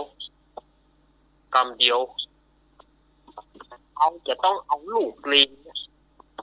ไปเป็นของเล่นหรือลูกเห่าเขาจะเอาลูกลิงเนี่ยไปเป็นของเล่นลูกเห่าคือลูกเขาเล่นส่วนแม่มานั้นเขาจะฆ่าเหี้ยเอาจีนมาขายพ่องจีนพ่องเอกกึดปลาซื่อหอกนอกกึดปลาซื่อไปอย่างละนายพรานนี่ทีนี้ก่อนนายพรานนี่ก็ยับเอาลูกลิงได้หลายตัวถึงลูกฮักลูกจังนะลูกลิงนี่มันจะมีลูกฮักลูกจังหรอกตัวใดมันฮักมันเอาไว้ตั้งหลังตัวใดมันจังมาไว้ตั้งหน้าจะโจรต้นไม้กาเปิ้นจะยิงไงอย่างการเนี่ยตัวนั้นมันจังมาเอากอบตั้งหน้าถ้าจะยิงต้องผ่านตัวที่จังก่อนนี่ถ้าตัวใดมันฮักมาซ่อนตั้งหลังปุ่นอันนี้เพื่อเขาว่าลูกฮักไว้ตั้งหลังลูกจังไว้ตั้งหน้าลูกตัวใดมันจังเนี่ยโจรไปเตอะอันอย่างไปเตอะมันเย็บกระจ้างตายกระจ้างมันมาโดนใจอีก็มีแต่ทีนี้ก็นายพรานคนนี้ยับลูกลิงได้พอดีแม่ลิงหาผลไม้มาพอหาผลไม้มาตอนนายพรานนี่ก็ใช้ธนูอาบยาพิษยิงแม่ลิงถึงแก่ความตายเมื่อแม่ลิงตายแล้วก็หาบเอาใช่ตัวใหญ่พวกเนาะหาบเอาชำแหละแล้วหรอกหาบเอาจิ้มลิงแล้วก็เอาลูกลิงออกไปจากป่าแต่บัดตันได้ออกจากป่าแผ่นดินบาดจะฮับคนชั่วอย่างนายพรานคนนี้ได้แผ่นดินก็สรุปนายพรานคนนี้ตกลงในมรณะหกอเวจีเอาไว้ทุกขเวทนาจนถึง แม้กระทั่งทุกวันนี้คำโบราณเปิ้นบอกว่าอย่าไว้ใจทางอย่าวางใจคนมักจะจนใจเอง ถ้ากำอู้ของเสือที่เตือนวอกไว้ก็ถูกนะกำอู้ของเสือที่เตือนวอกไว้ก็ถูกเหมือนกันว่าขึ้นชื่อว่านายพรานมันบ่ฮักไผอันนี้เราจะว่าอย่างใดจะว่า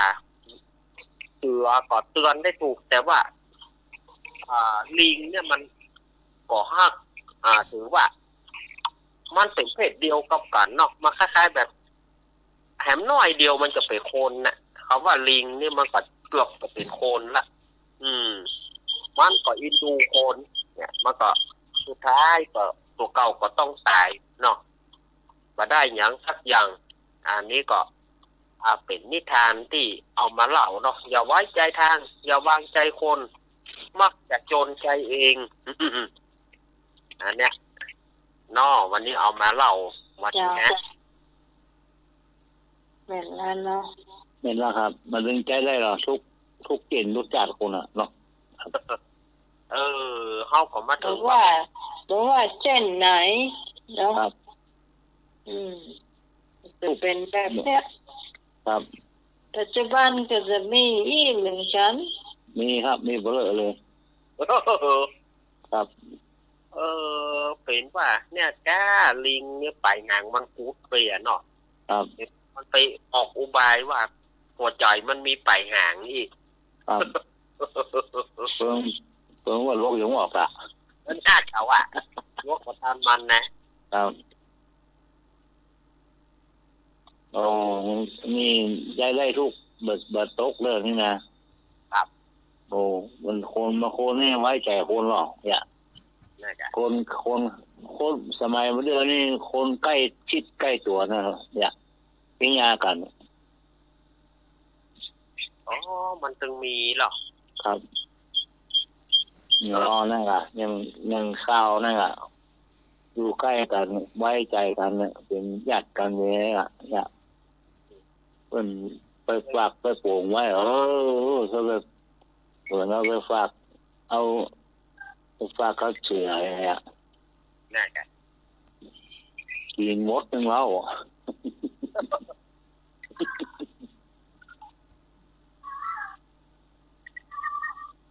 ที่โตใจก็ดีเรื่องมันโต๊ะพานี่เป็นงานธรรมะในวันหนึ่งดีหมดครับสอนคนละครนี่มันสื่อหรอสื่อใส่อะเนาะสื่อไปสื่อมาเหมือนเจมีกฎมีโค้งหรอเนี่ยมาเดียวก็ได้ล็อกล้ำไปโค้งกันเอากันพี่น้องกันเนี่ยกันเดี๋ยวมันศีลธรรมมันไม่ค่อยมีครับเพราะสมัยก่อนถึงแม้มันไม่ค่อยรู้หนังสือแต่ว่าศีลธรรมมันมีนักครับมันมีคุณธรรมเนาะกลัวตาเกี่ยวกับเรียกว่าเรียกมากกว่าอันไหนเป็นกรรมแต่อันไหนเป็นกรรมเนาะอย่างเนี่ยเมื่อเดียวความหลงเจ้าครับความหลงครับ แล้วก็อีกอย่างหนึ่งพ่อแม่บ่มีโอกาสจะได้สอนลูกครับแม่นครับส่งไปอยู่ที่เสีย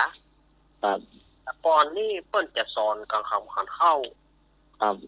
นั่งกินข้าวเพิ่นจะบอกคือเป็นอย่างอันนั่นอันนี้เนอะ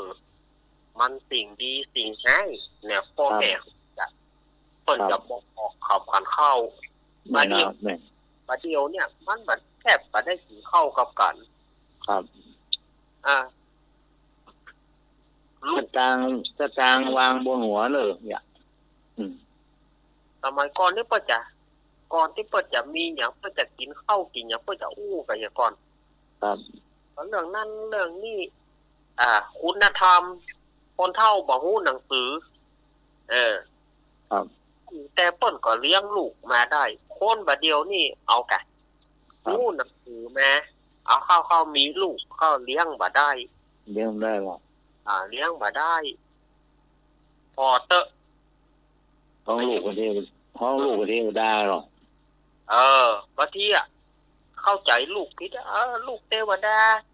แต่มันอย่าพ่อแม่ยอมตุกมันก็ตุกกันมาได้สอนลูกเป็นแค่หรือว่าต้องสอนกันละในยุคบัดเดียวบาสอนเอาโทรศัพท์เพื่อมันเหีย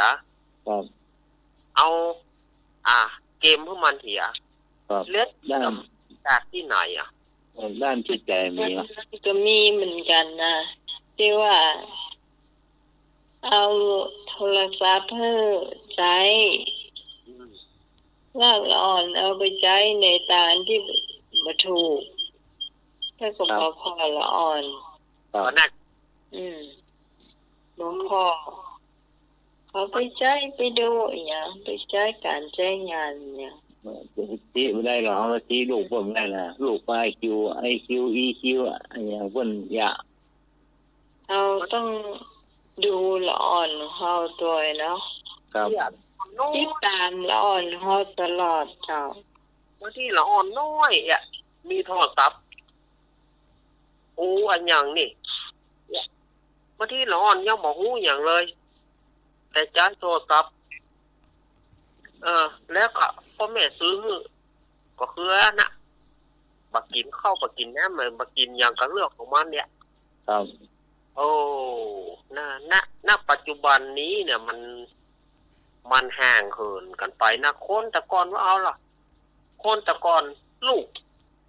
8-9ลูกไป10หรือบางคนเนี่ยมีถึง10ไปกันครับแม่นมีภัยตายก็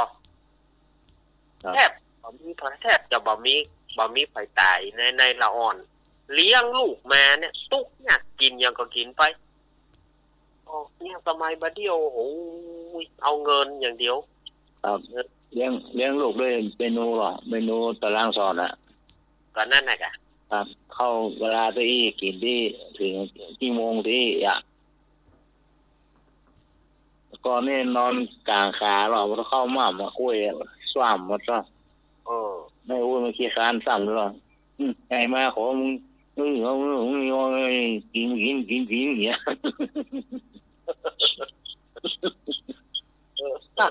ก่อนนี่คนสมัยก่อนเพิ่นยากกับข้าวเนาะครับยากกับข้าวเพิ่นเคยสอนละอ่อนไปในตัวครับอ่อนไปในตัวสอนเนี่ยใดสอนก็คือถ้าสมมุติว่าแกงผักละนี่เนาะครับเข้าใจใส่อันน่ะดอกลิ้นแล้วน่ะไอ้หนูรู้จักว่าบ่รู้จักครับการนี่เดียวนะดอกน่ะดอกลิ้นแล้ว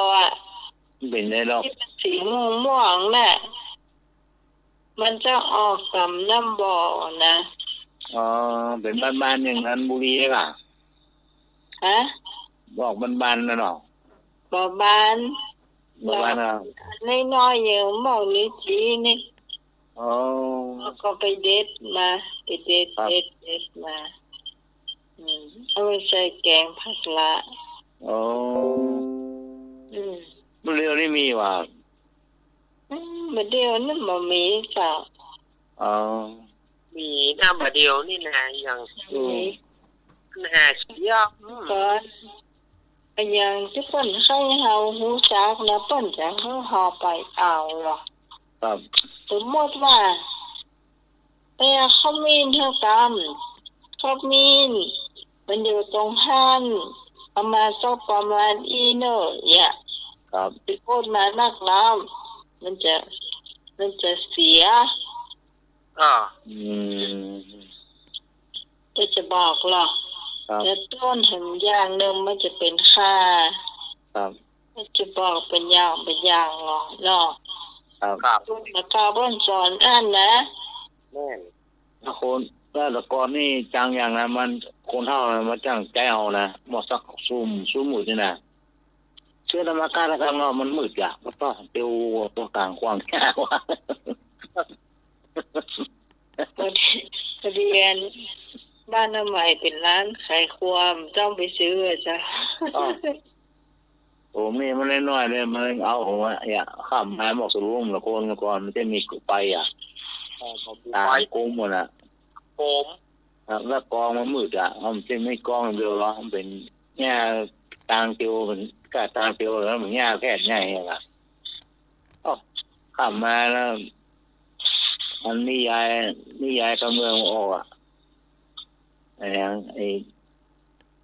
ก่อนนิยายกับเมืองจะออกว่าเป็นแมงเป็นอย่างเงี้ยล่ะ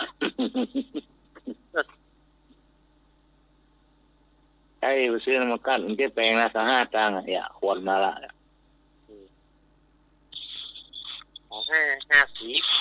ครับ5 ตังค์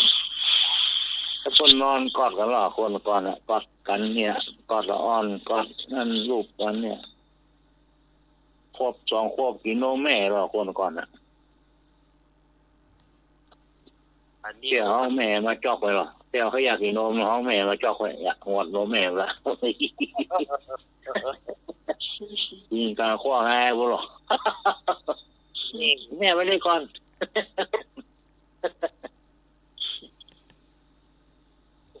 แล้วพ่อเอาขี้ไก่เข้าแต่พ่อเอาจุ่มจะลิงเข้าใส่ช่วยแต่เพื่อผู้ร้อนแน่เอาจุ่มจะลิงครับช่วยที่ดูร้อนไม่ไปช่วยเจ้าพ่อหนามบ้านสีเนียวอ่ะ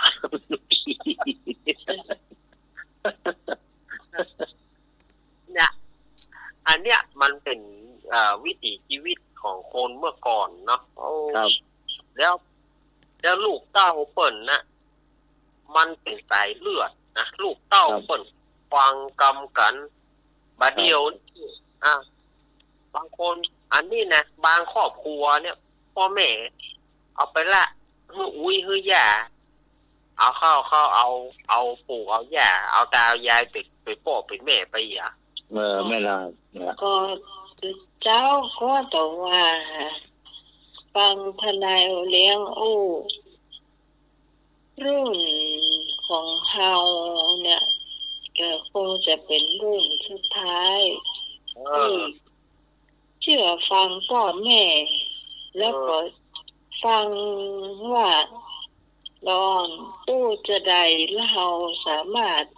ฮับหลอนได้ฮับฟังกรรมละอ่อนว่าละอ่อนข้อเสนอของหลอนเป็นจะใดแล้วรุ่นเฮาเนี่ยพ่อแม่สั่งสอนเขาก็จะฟังเนี่ยก็คนน่าจะเป็นนะครับว่าหลังจากนั่นไปเนี่ยแต่ว่านี่ทนายเลี้ยงรู้ว่ารุ่นสัก2490ถึง2510ประมาณนั้นจะตุ๊กตะยะเรียกว่านะนั้นนี่ตึกตะยะนอกนั้นจะมาได้ละเอามาดูของมันก็ตึกตะยะครับแม่ละครับอยู่เป็นอยู่ไปจะฟังคนใหญ่สั่งสอนเนี่ยรุ่นหลังนี่มันตึงก็มันรุ่นแต่ก่อนสมัยก่อนมันจะมีโทรศัพท์หรอกครับแม่จะไปไหนก็ไม่ได้มียังก็เครื่องรถยนต์เนี่ยสมัยก่อนจะมีแล้วเนาะนี่ครับอย่างรุ่นไอ้หนุ่ยนี่ก็เครื่องยังมีแล้วมีแต่ละตัวนะมันก็มีมันมองแค่กันวันหนึ่งอาจจะมีเดียวครับรถก็เป็นรถหมูครับพวกข้าวหมูเหรอตันอยู่ที่ก็ยังได้ตันได้ขึ้นอยู่รถข้าวหมูนะ ไม่เล็มนะสุดท้าย5 โมงมีละมันได้ปีกบ้านละกันเดียวนะถ้าปิดถ้ากันก็ตามลงไปเวลาเดิมได้ปีกบ้านเราก่อนก็ต้องมืดตึกถ้าตรวจรถจะมาในบ้านนี้นะจะมาในบ้านน้องนี่นะครับถ้าตรวจรถแล้วเนี่ยเตียวจากปากทางสลีเนี่ยเข้ามาบ้านตันเมืองเพนะเตียวนะผลทางกับดีอ่ะมีกระปามแต่ง2 ข้างทางนี่เตียวก่อนมันเตียวเนาะแต่ก่อนไปลีมามันเตียวเนาะครับไปลีมาหรอไปลีเกี่ยวปากมันเกี่ยวแล้วก็มันลงโลดแล้วมันแบบมีโลดต่ออ่ะแล้วเขาเกี่ยวเข้ามามันเอามันเกี่ยวกว้างกะกว้างสุดว่าการเล่นเตียวจัดรายการบอกมันหลักฟังก็เอาไปมันเกี่ยวเนี่ยกว้างกำหัว2 หัวกว้างไป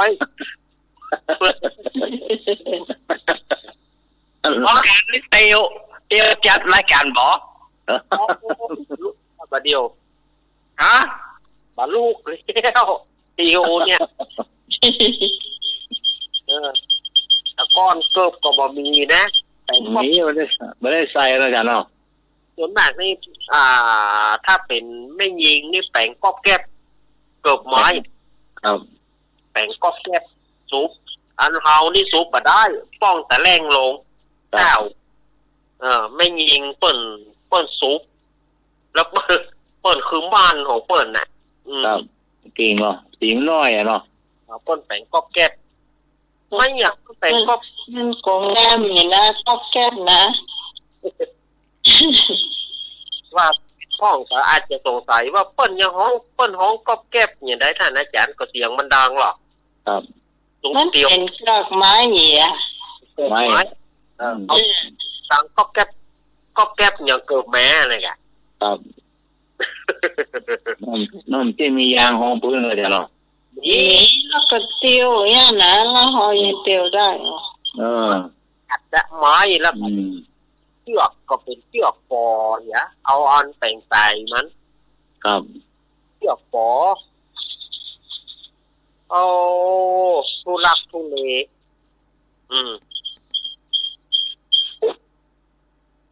ตู่แม่เนอะเกือบยางโลดต้นแต่งที่หนองเนืองต่างเกือบยางโลดนั่นกันเนาะอันหนามนี่บาวันแต่มาคบตีนแถมเล้วคบแถมเล้วมันสมัยก่อนนี่อู้ถึงว่าความลำบากความยากความอย่างนี้จะไปให้ลีนี่ครับโลดหาบครัวไปปุ้นหาบครัวไปบ้านโฮงบุ่นมันบ้ามันคิวโลดมันแบบแม่ครับที่มีหรอนะจ๊ะเนาะบรรลุมเนาะ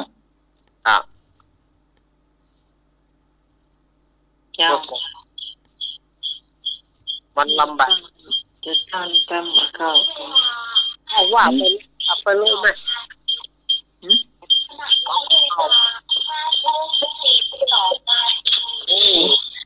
ถุง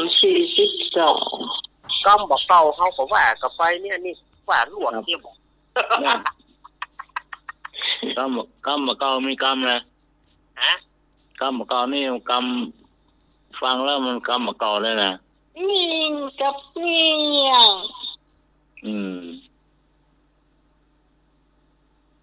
มิ่งกับเมี่ยงเราเสี่ยงใจเนาะเมี่ยงเนี่ยเนาะเสี่ยงเมี่ยงมันเสี่ยงบกเสี่ยงใจเนาะเสี่ยงอกเสี่ยงใจครับมีคนที่มิ่งมีคนที่ใส่หินมีขี้เกียจขี้โคตรขี้ ว่าเนี่ยไล่ ว่าเร็วๆหรอ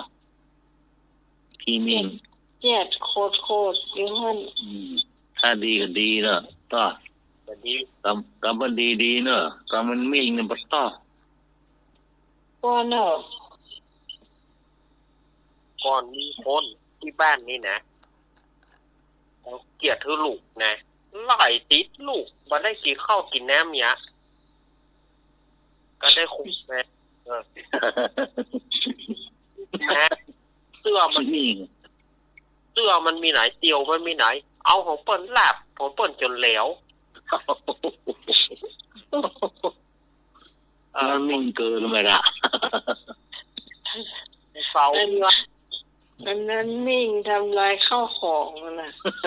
เพื่อนลุงหนุ่ยเสาเพื่อนนั้นมีก็หอยมีดด้วย โอ้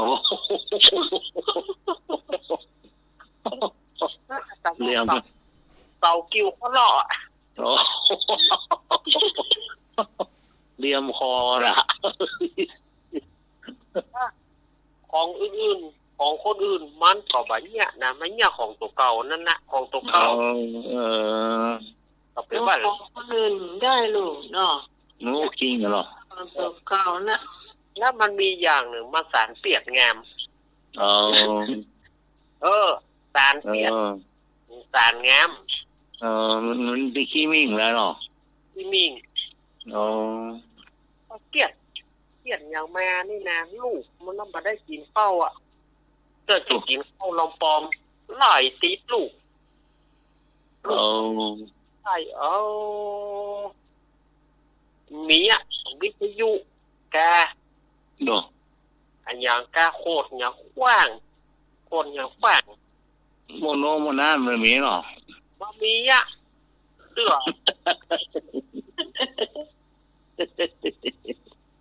มอนเข้าบุ๊กมด บุ๊กเราไปซื้อไว้ ท่าฝนไปท่าของหยาดแกนั่นนะครับถ้าขอยืมกำของที่ปุ๊บละ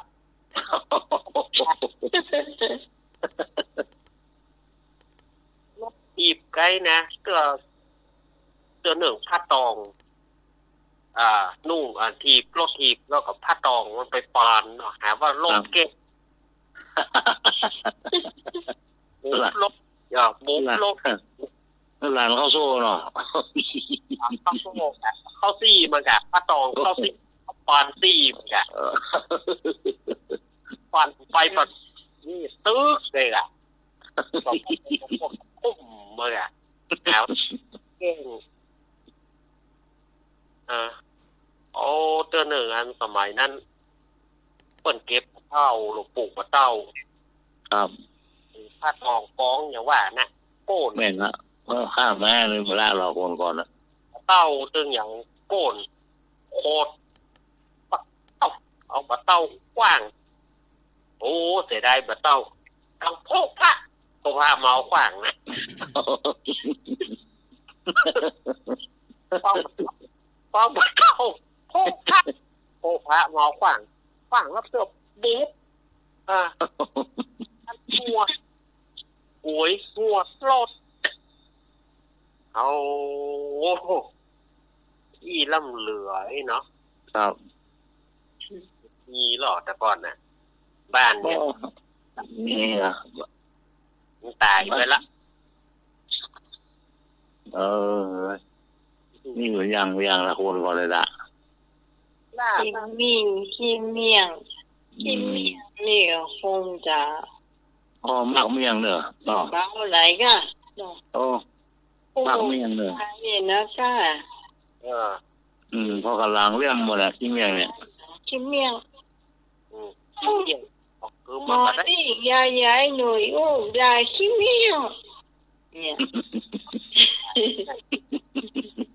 มันได้การยั้งนะ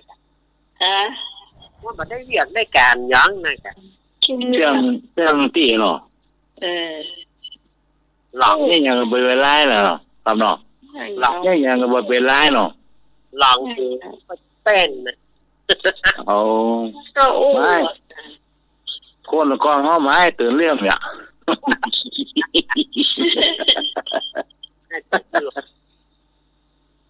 ไปทางใดหรอมันถึงนอนผู้ถูว่ากิ้งเกลือกมัน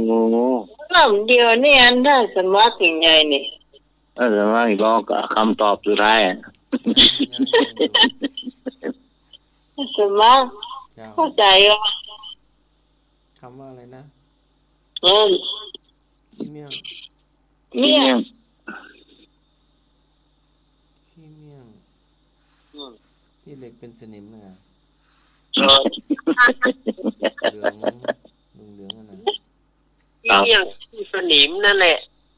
แม่นอีหลีมันก็ถูกอยู่แต่ว่าอาจารย์กับปนเนี่ยที่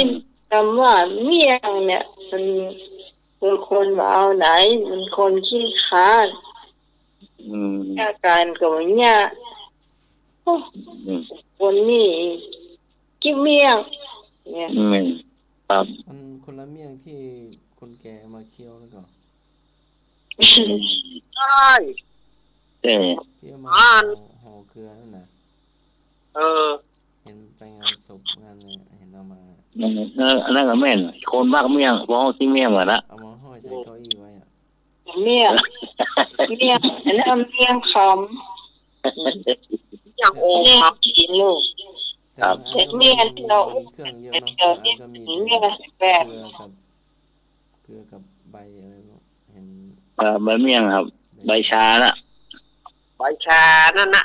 ครับใบนั่นนะกินแล้วตาเป่งนี้นะครับกินแล้วมันรับมันนอนนะกะเนี่ยคนมากเมี่ยงของห้องขี้เมี่ยงมันรู้ขี้เมี่ยงเนี่ยมันอะไรแก้มพูดเลยอ่ะเมี่ยงอยู่ป่าเสืออยู่ทะเลมาพักกันอยู่คนก่อนว่าเมี่ยงเรื่องเราไปเอาบ้านใต้บ้านเหนือถ้วยเมี่ยงก็เกี่ยวยองต่างเราถ้วยแบนนะเที่ยกองเที่ยต่อแม่เอากินอยู่อ่ะมันถึงอ่านรู้ครับเที่ยงคืนนั่นแหละยังอ้อบอกครับเช่นกัน2 กรัมลงมาแหวงนอนสักแกงล่องงองมามันงอกในท้อง2 ป้างข้างหัวมันดำเหมือนเป็ดผู้ใดรู้ได้อยู่เมืองเชียงใหม่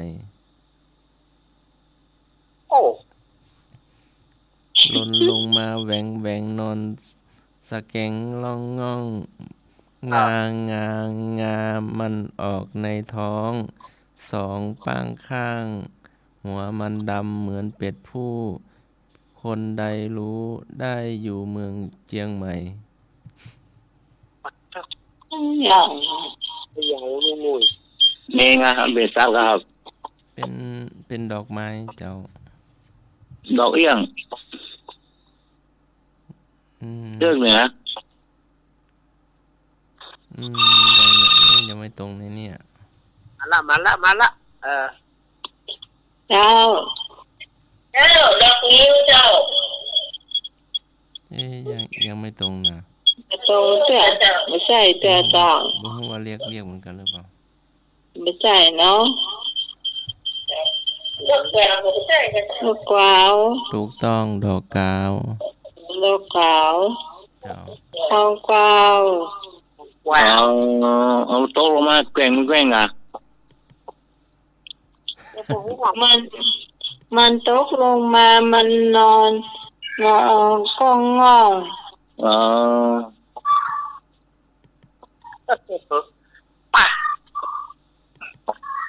ไอ้เนาะยืนแข่งเดียวโอ้ยาวปากเลี่ยมด่าอะไรก็เดิมไปไล่อะไรก็เดิมไปมุกอะไรเดิมไปแง่เหรอแข่งเดียวครับโอ้ยาวปากเหมือนครับปากยาวหน่อยยืนแข่งเดียวเปิ้นไล่ก็ไปมุกก็ไปด่าก็ไปด่าถึงวันก็ไปน้ำหดก็เดิมไปนี่ค่ะปูนไล่แกไม่ใช่นะครับ ได้กลางสองแข่งหรอนี่ยืนแข่งเดียว คน ครับ คนดื้อ คนดื้อ ด่าได้ไป คนห ด่า น้า เมื่อดึมไปบุ๊บเมื่อดึมไปไหนยืนเนี้ยน่ะแข่งเดียว คนหน้าด่าคนหน้าด้าน ใช่ คนหน้า ไม่ใช่ คนจะยืนแข่งเดียวเหรอ ครับ ยืนแข่งเดียวนะ มีแค่ ตัด เดียว นะเป็นตัดอ่ะ อ้าว หูยาวปากเลื่อมหน่อย หูยาว หู ไป ยาวเลยปากเลื่อมไปหน่อยนะยืนแข่งเดียวด่าเริ่มไปไล่เริ่มไป ลิงพาลิปสติก ไม่ใช่ ไอ้ยา เปิ้นด่าเปิ้นไล่เปิ้นแจ้งเปิ้นบุ๊บเริ่มไป มา หมานี่งอมใส่ปื้อหรอ แมว ใช่ มันมีกี่ขาอ้าย มันมีขาเดียว มีขาเดียวมันมีเล็บกว่าอ้าย มันมีสองขาแต่มันยืนขาเดียว อ่ะสองขา ครับแต่มันยืนขาเดียว ยืนนะไล่เริ่มไปด่าเริ่มไป มันใส่เกือบคีบหรือว่ามันใส่ตีนเปล่า อืมนั่นเกี่ยวกันหมดใส่ มันอาบน้ำก็อ้าย เป็นบางครั้ง เป็นบางครั้ง ครับ ตอนนี้มันนอนอยู่หรือว่ามันเตียวในวัดอยู่หรือว่า มันเมื่อเนี่ยเกี่ยงอยู่ในบ้านบางครั้งก็อยู่ในบ้านบางครั้งก็อยู่ในป่า มาวัดไฟหินก่อนหรือว่าบ่มา ในวัดไฟมันมีครับมี ตอนนี้มันเขานอนหลับอยู่หรือว่าจะได้ บางครั้งก็รับบางครั้งก็ไม่รับครับ ไล่กับบ่ไปอ่า ได้ก็ไปด่าก็เริ่มไปบุ๊บก็เริ่มไปโอ้ต่อมันมียืนขาเดียวน่ะ มันห้องว่าจะได้อ้าย นกพิราบนกพิราบก็ ใช่ กระต่ายขาเดียว ครับถูกต้องครับ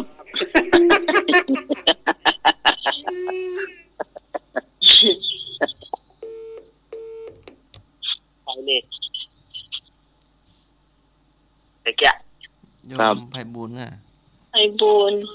โยมไพบูลย์สันติธรรม มันอยู่สันติธรรมเหมือนกัน โอ้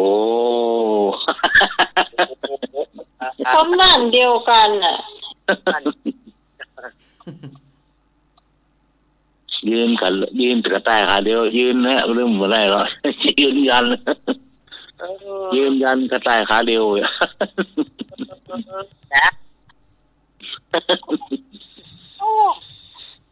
ออกมาอย่างนี้เลยแกะ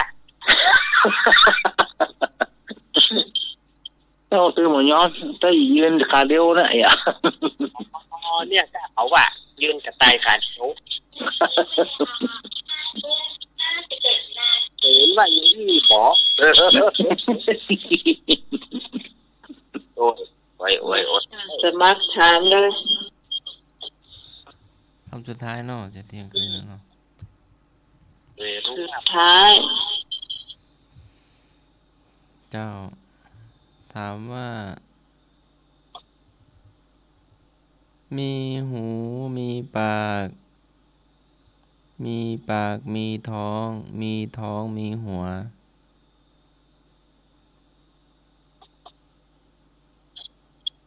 มีไอ้เนี่ยก็มีหูมีปาก ครับผม อันนี้เป็นคำถามหนึ่งเนาะ มี ครับ ปากมีท้องก็อีกคำถามหนึ่ง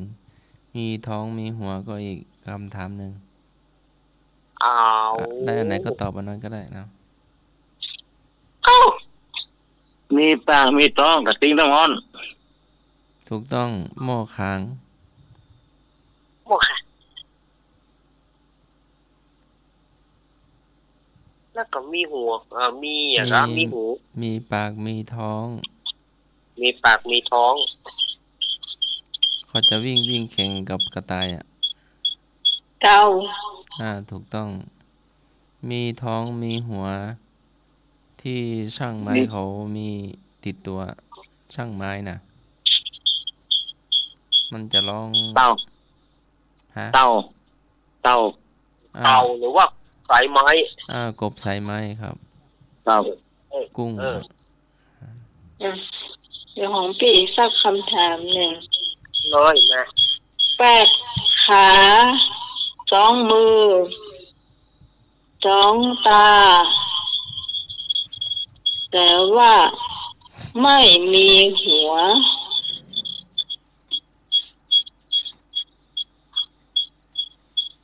8 ขา2 มือ2 ตา แปลกหนักหนาไม่มีหัวเนอะ อ่ะ คำถามสุดท้ายปิดท้ายวันนี้เจ้า หูแม่ อะ หูแม่ ปูนาคาเกตัวใหญ่ก็ไม่มีถูกต้อง ได้ยินแต่มันนี่น่ารักให้ได้ชื่อใจเนาะ ครับถูกต้องวันนี้เราก็ได้เวลาที่จะล่ำลากันแล้วนะเจ้าคุณผู้ฟังท่านใดจะมาลาขอเชิญนะเจ้า มาเลย 531205250503226058เจ้ามาเลยเนอะ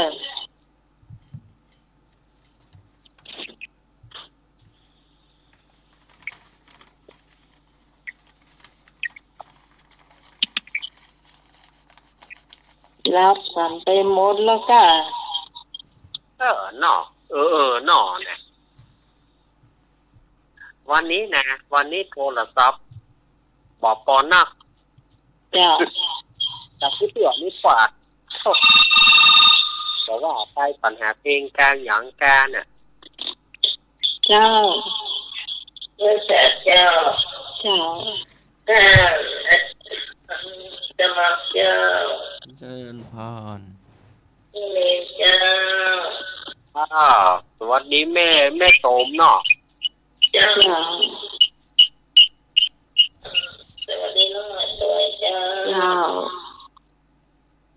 แต่ไม่ขอตัวเจ้าป่านนี้ใช่สัมบัติแล้วก็ไปดีตัวเจ้าให้ลุยตัวเจ้า ครับผมสวัสดีครับ สมัครใครเพื่อทุกคนนะเจ้า ครับ อันนี้ก็ถึงเวลาแล้วเนาะ ครับ นอนกันแล้วเจ้า ครับ หลับดีฝันดี ครับ พระเจ้าทุกคนให้ชื่อสุดแสนฉันทุกคนนะเจ้า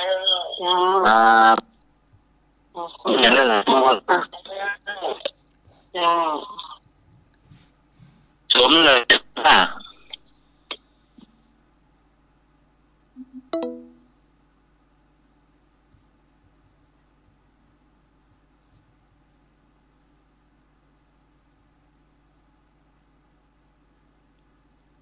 สาธุไปเนาะ จำนวนเงินในระบบของท่านไม่เพียงพอกรุณาเติมเงินเข้าสู่ระบบ เอาแป๊บนึงเนาะถามรอสักครู่เนาะ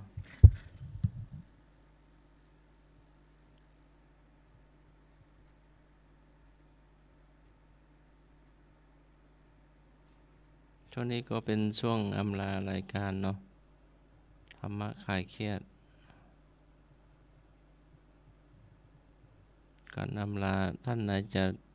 โทรเข้ามาได้เลยเนอะ0532260558เนาะเดี๋ยวรอสักครู่เนาะวันนี้ก็เป็นวัน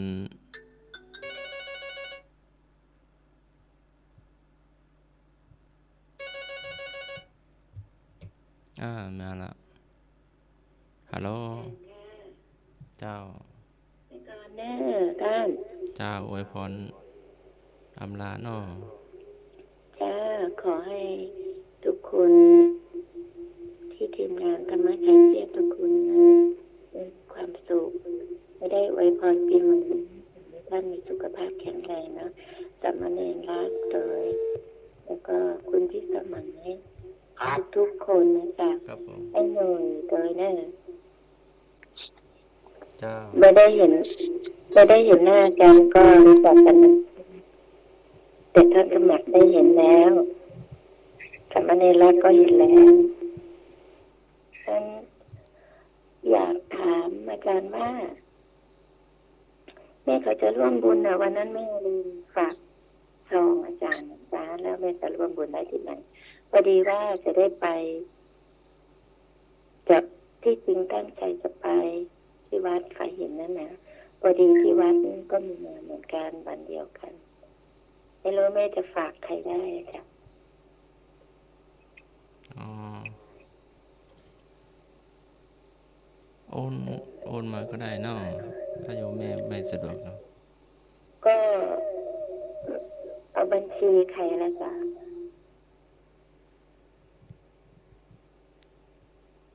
เจ้า หรือว่าโอนข โย อง ม เงินวัดไฟเห็นได้ใช่ เจ้า ไหม ลุงหนุ่ยมีบัญชีลุงหนุ่ยเนาะเจ้า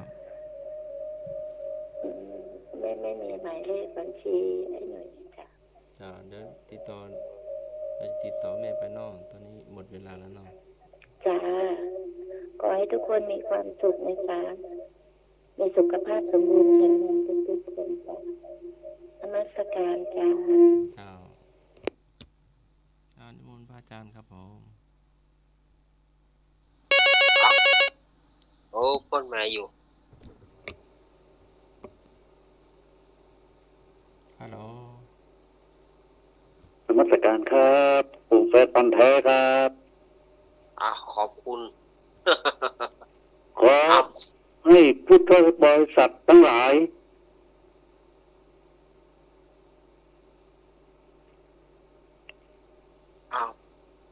พี่ นิมนต์พระอาจารย์สามเณรรักครับผม สุดท้ายก็ขอนำเอารายการอำลาจากศรัทธาญาติโยมไปก่อน เสาร์อาทิตย์หน้าก้อยปากันใหม่ วันนี้ขอขอบคุณท่านอาจารย์ท่านพระครูสมุวิศวัตวรกิจโจ ขอขอบคุณท่านอาจารย์สมัคร แล้วก็ขอบคุณพี่พิสมัย และก็ขอบคุณลุงหนุ่ยเทรนเนอร์ขอบคุณเจเจเนอร์ขอบคุณทุกท่านที่เปิดฟังวันนี้ขออำลาไปก่อนโชคดีเป็นของศรัทธาทุกอายุวันโนสุขังพระลัง เจ้าก็ให้เซฟป้ากันนุดมดเจ้าเสียงกล้องเดี๋ยวกันกล้องอันนี้เดี๋ยวกัน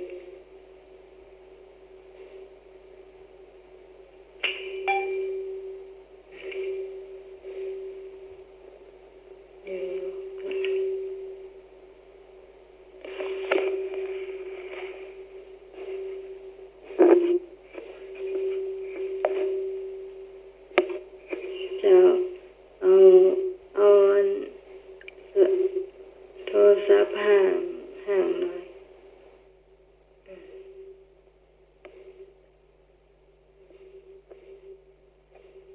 ไอ้หนุ่ยได้ลาเนี่ยเนาะว่าอะไร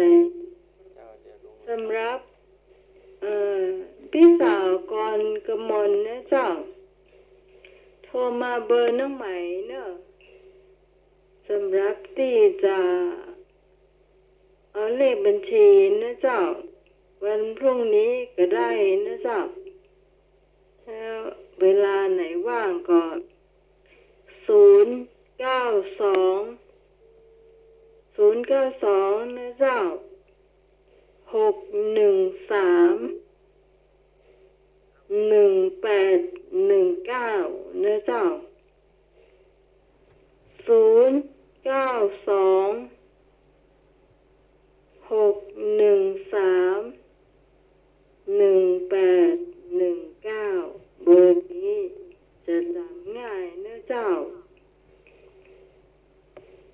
จะเปิดบางทีตอนเช้าอาจจะบอกเปิดนะเจ้าบ่ายสักน้อยหนึ่งก็จะเปิดละเนาะเบอร์นี้มันก็จะโชว์เบอร์โดยนะเจ้าเนาะใครโทรเข้ามาเนี่ยเราสามารถโทรได้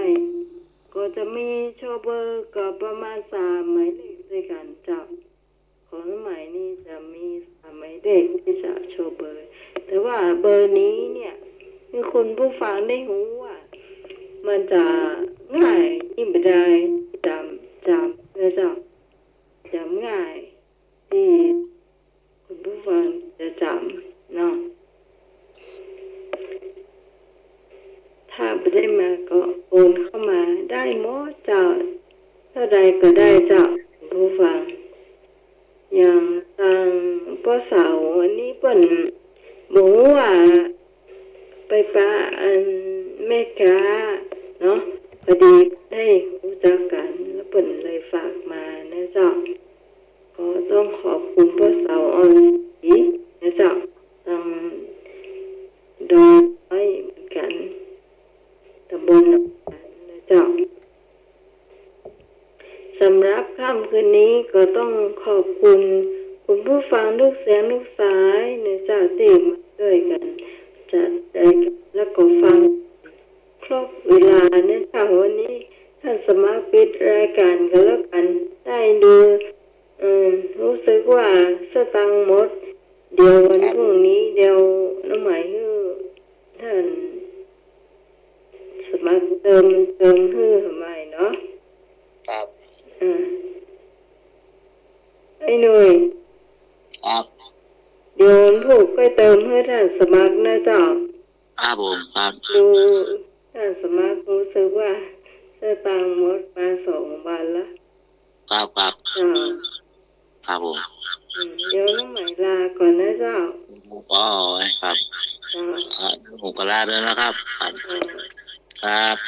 วันนี้ขอลาไปเพียงเท่านี้ก่อนนะเจ้าเสาร์อาทิตย์หน้าเราจะมาจัดรายการกัน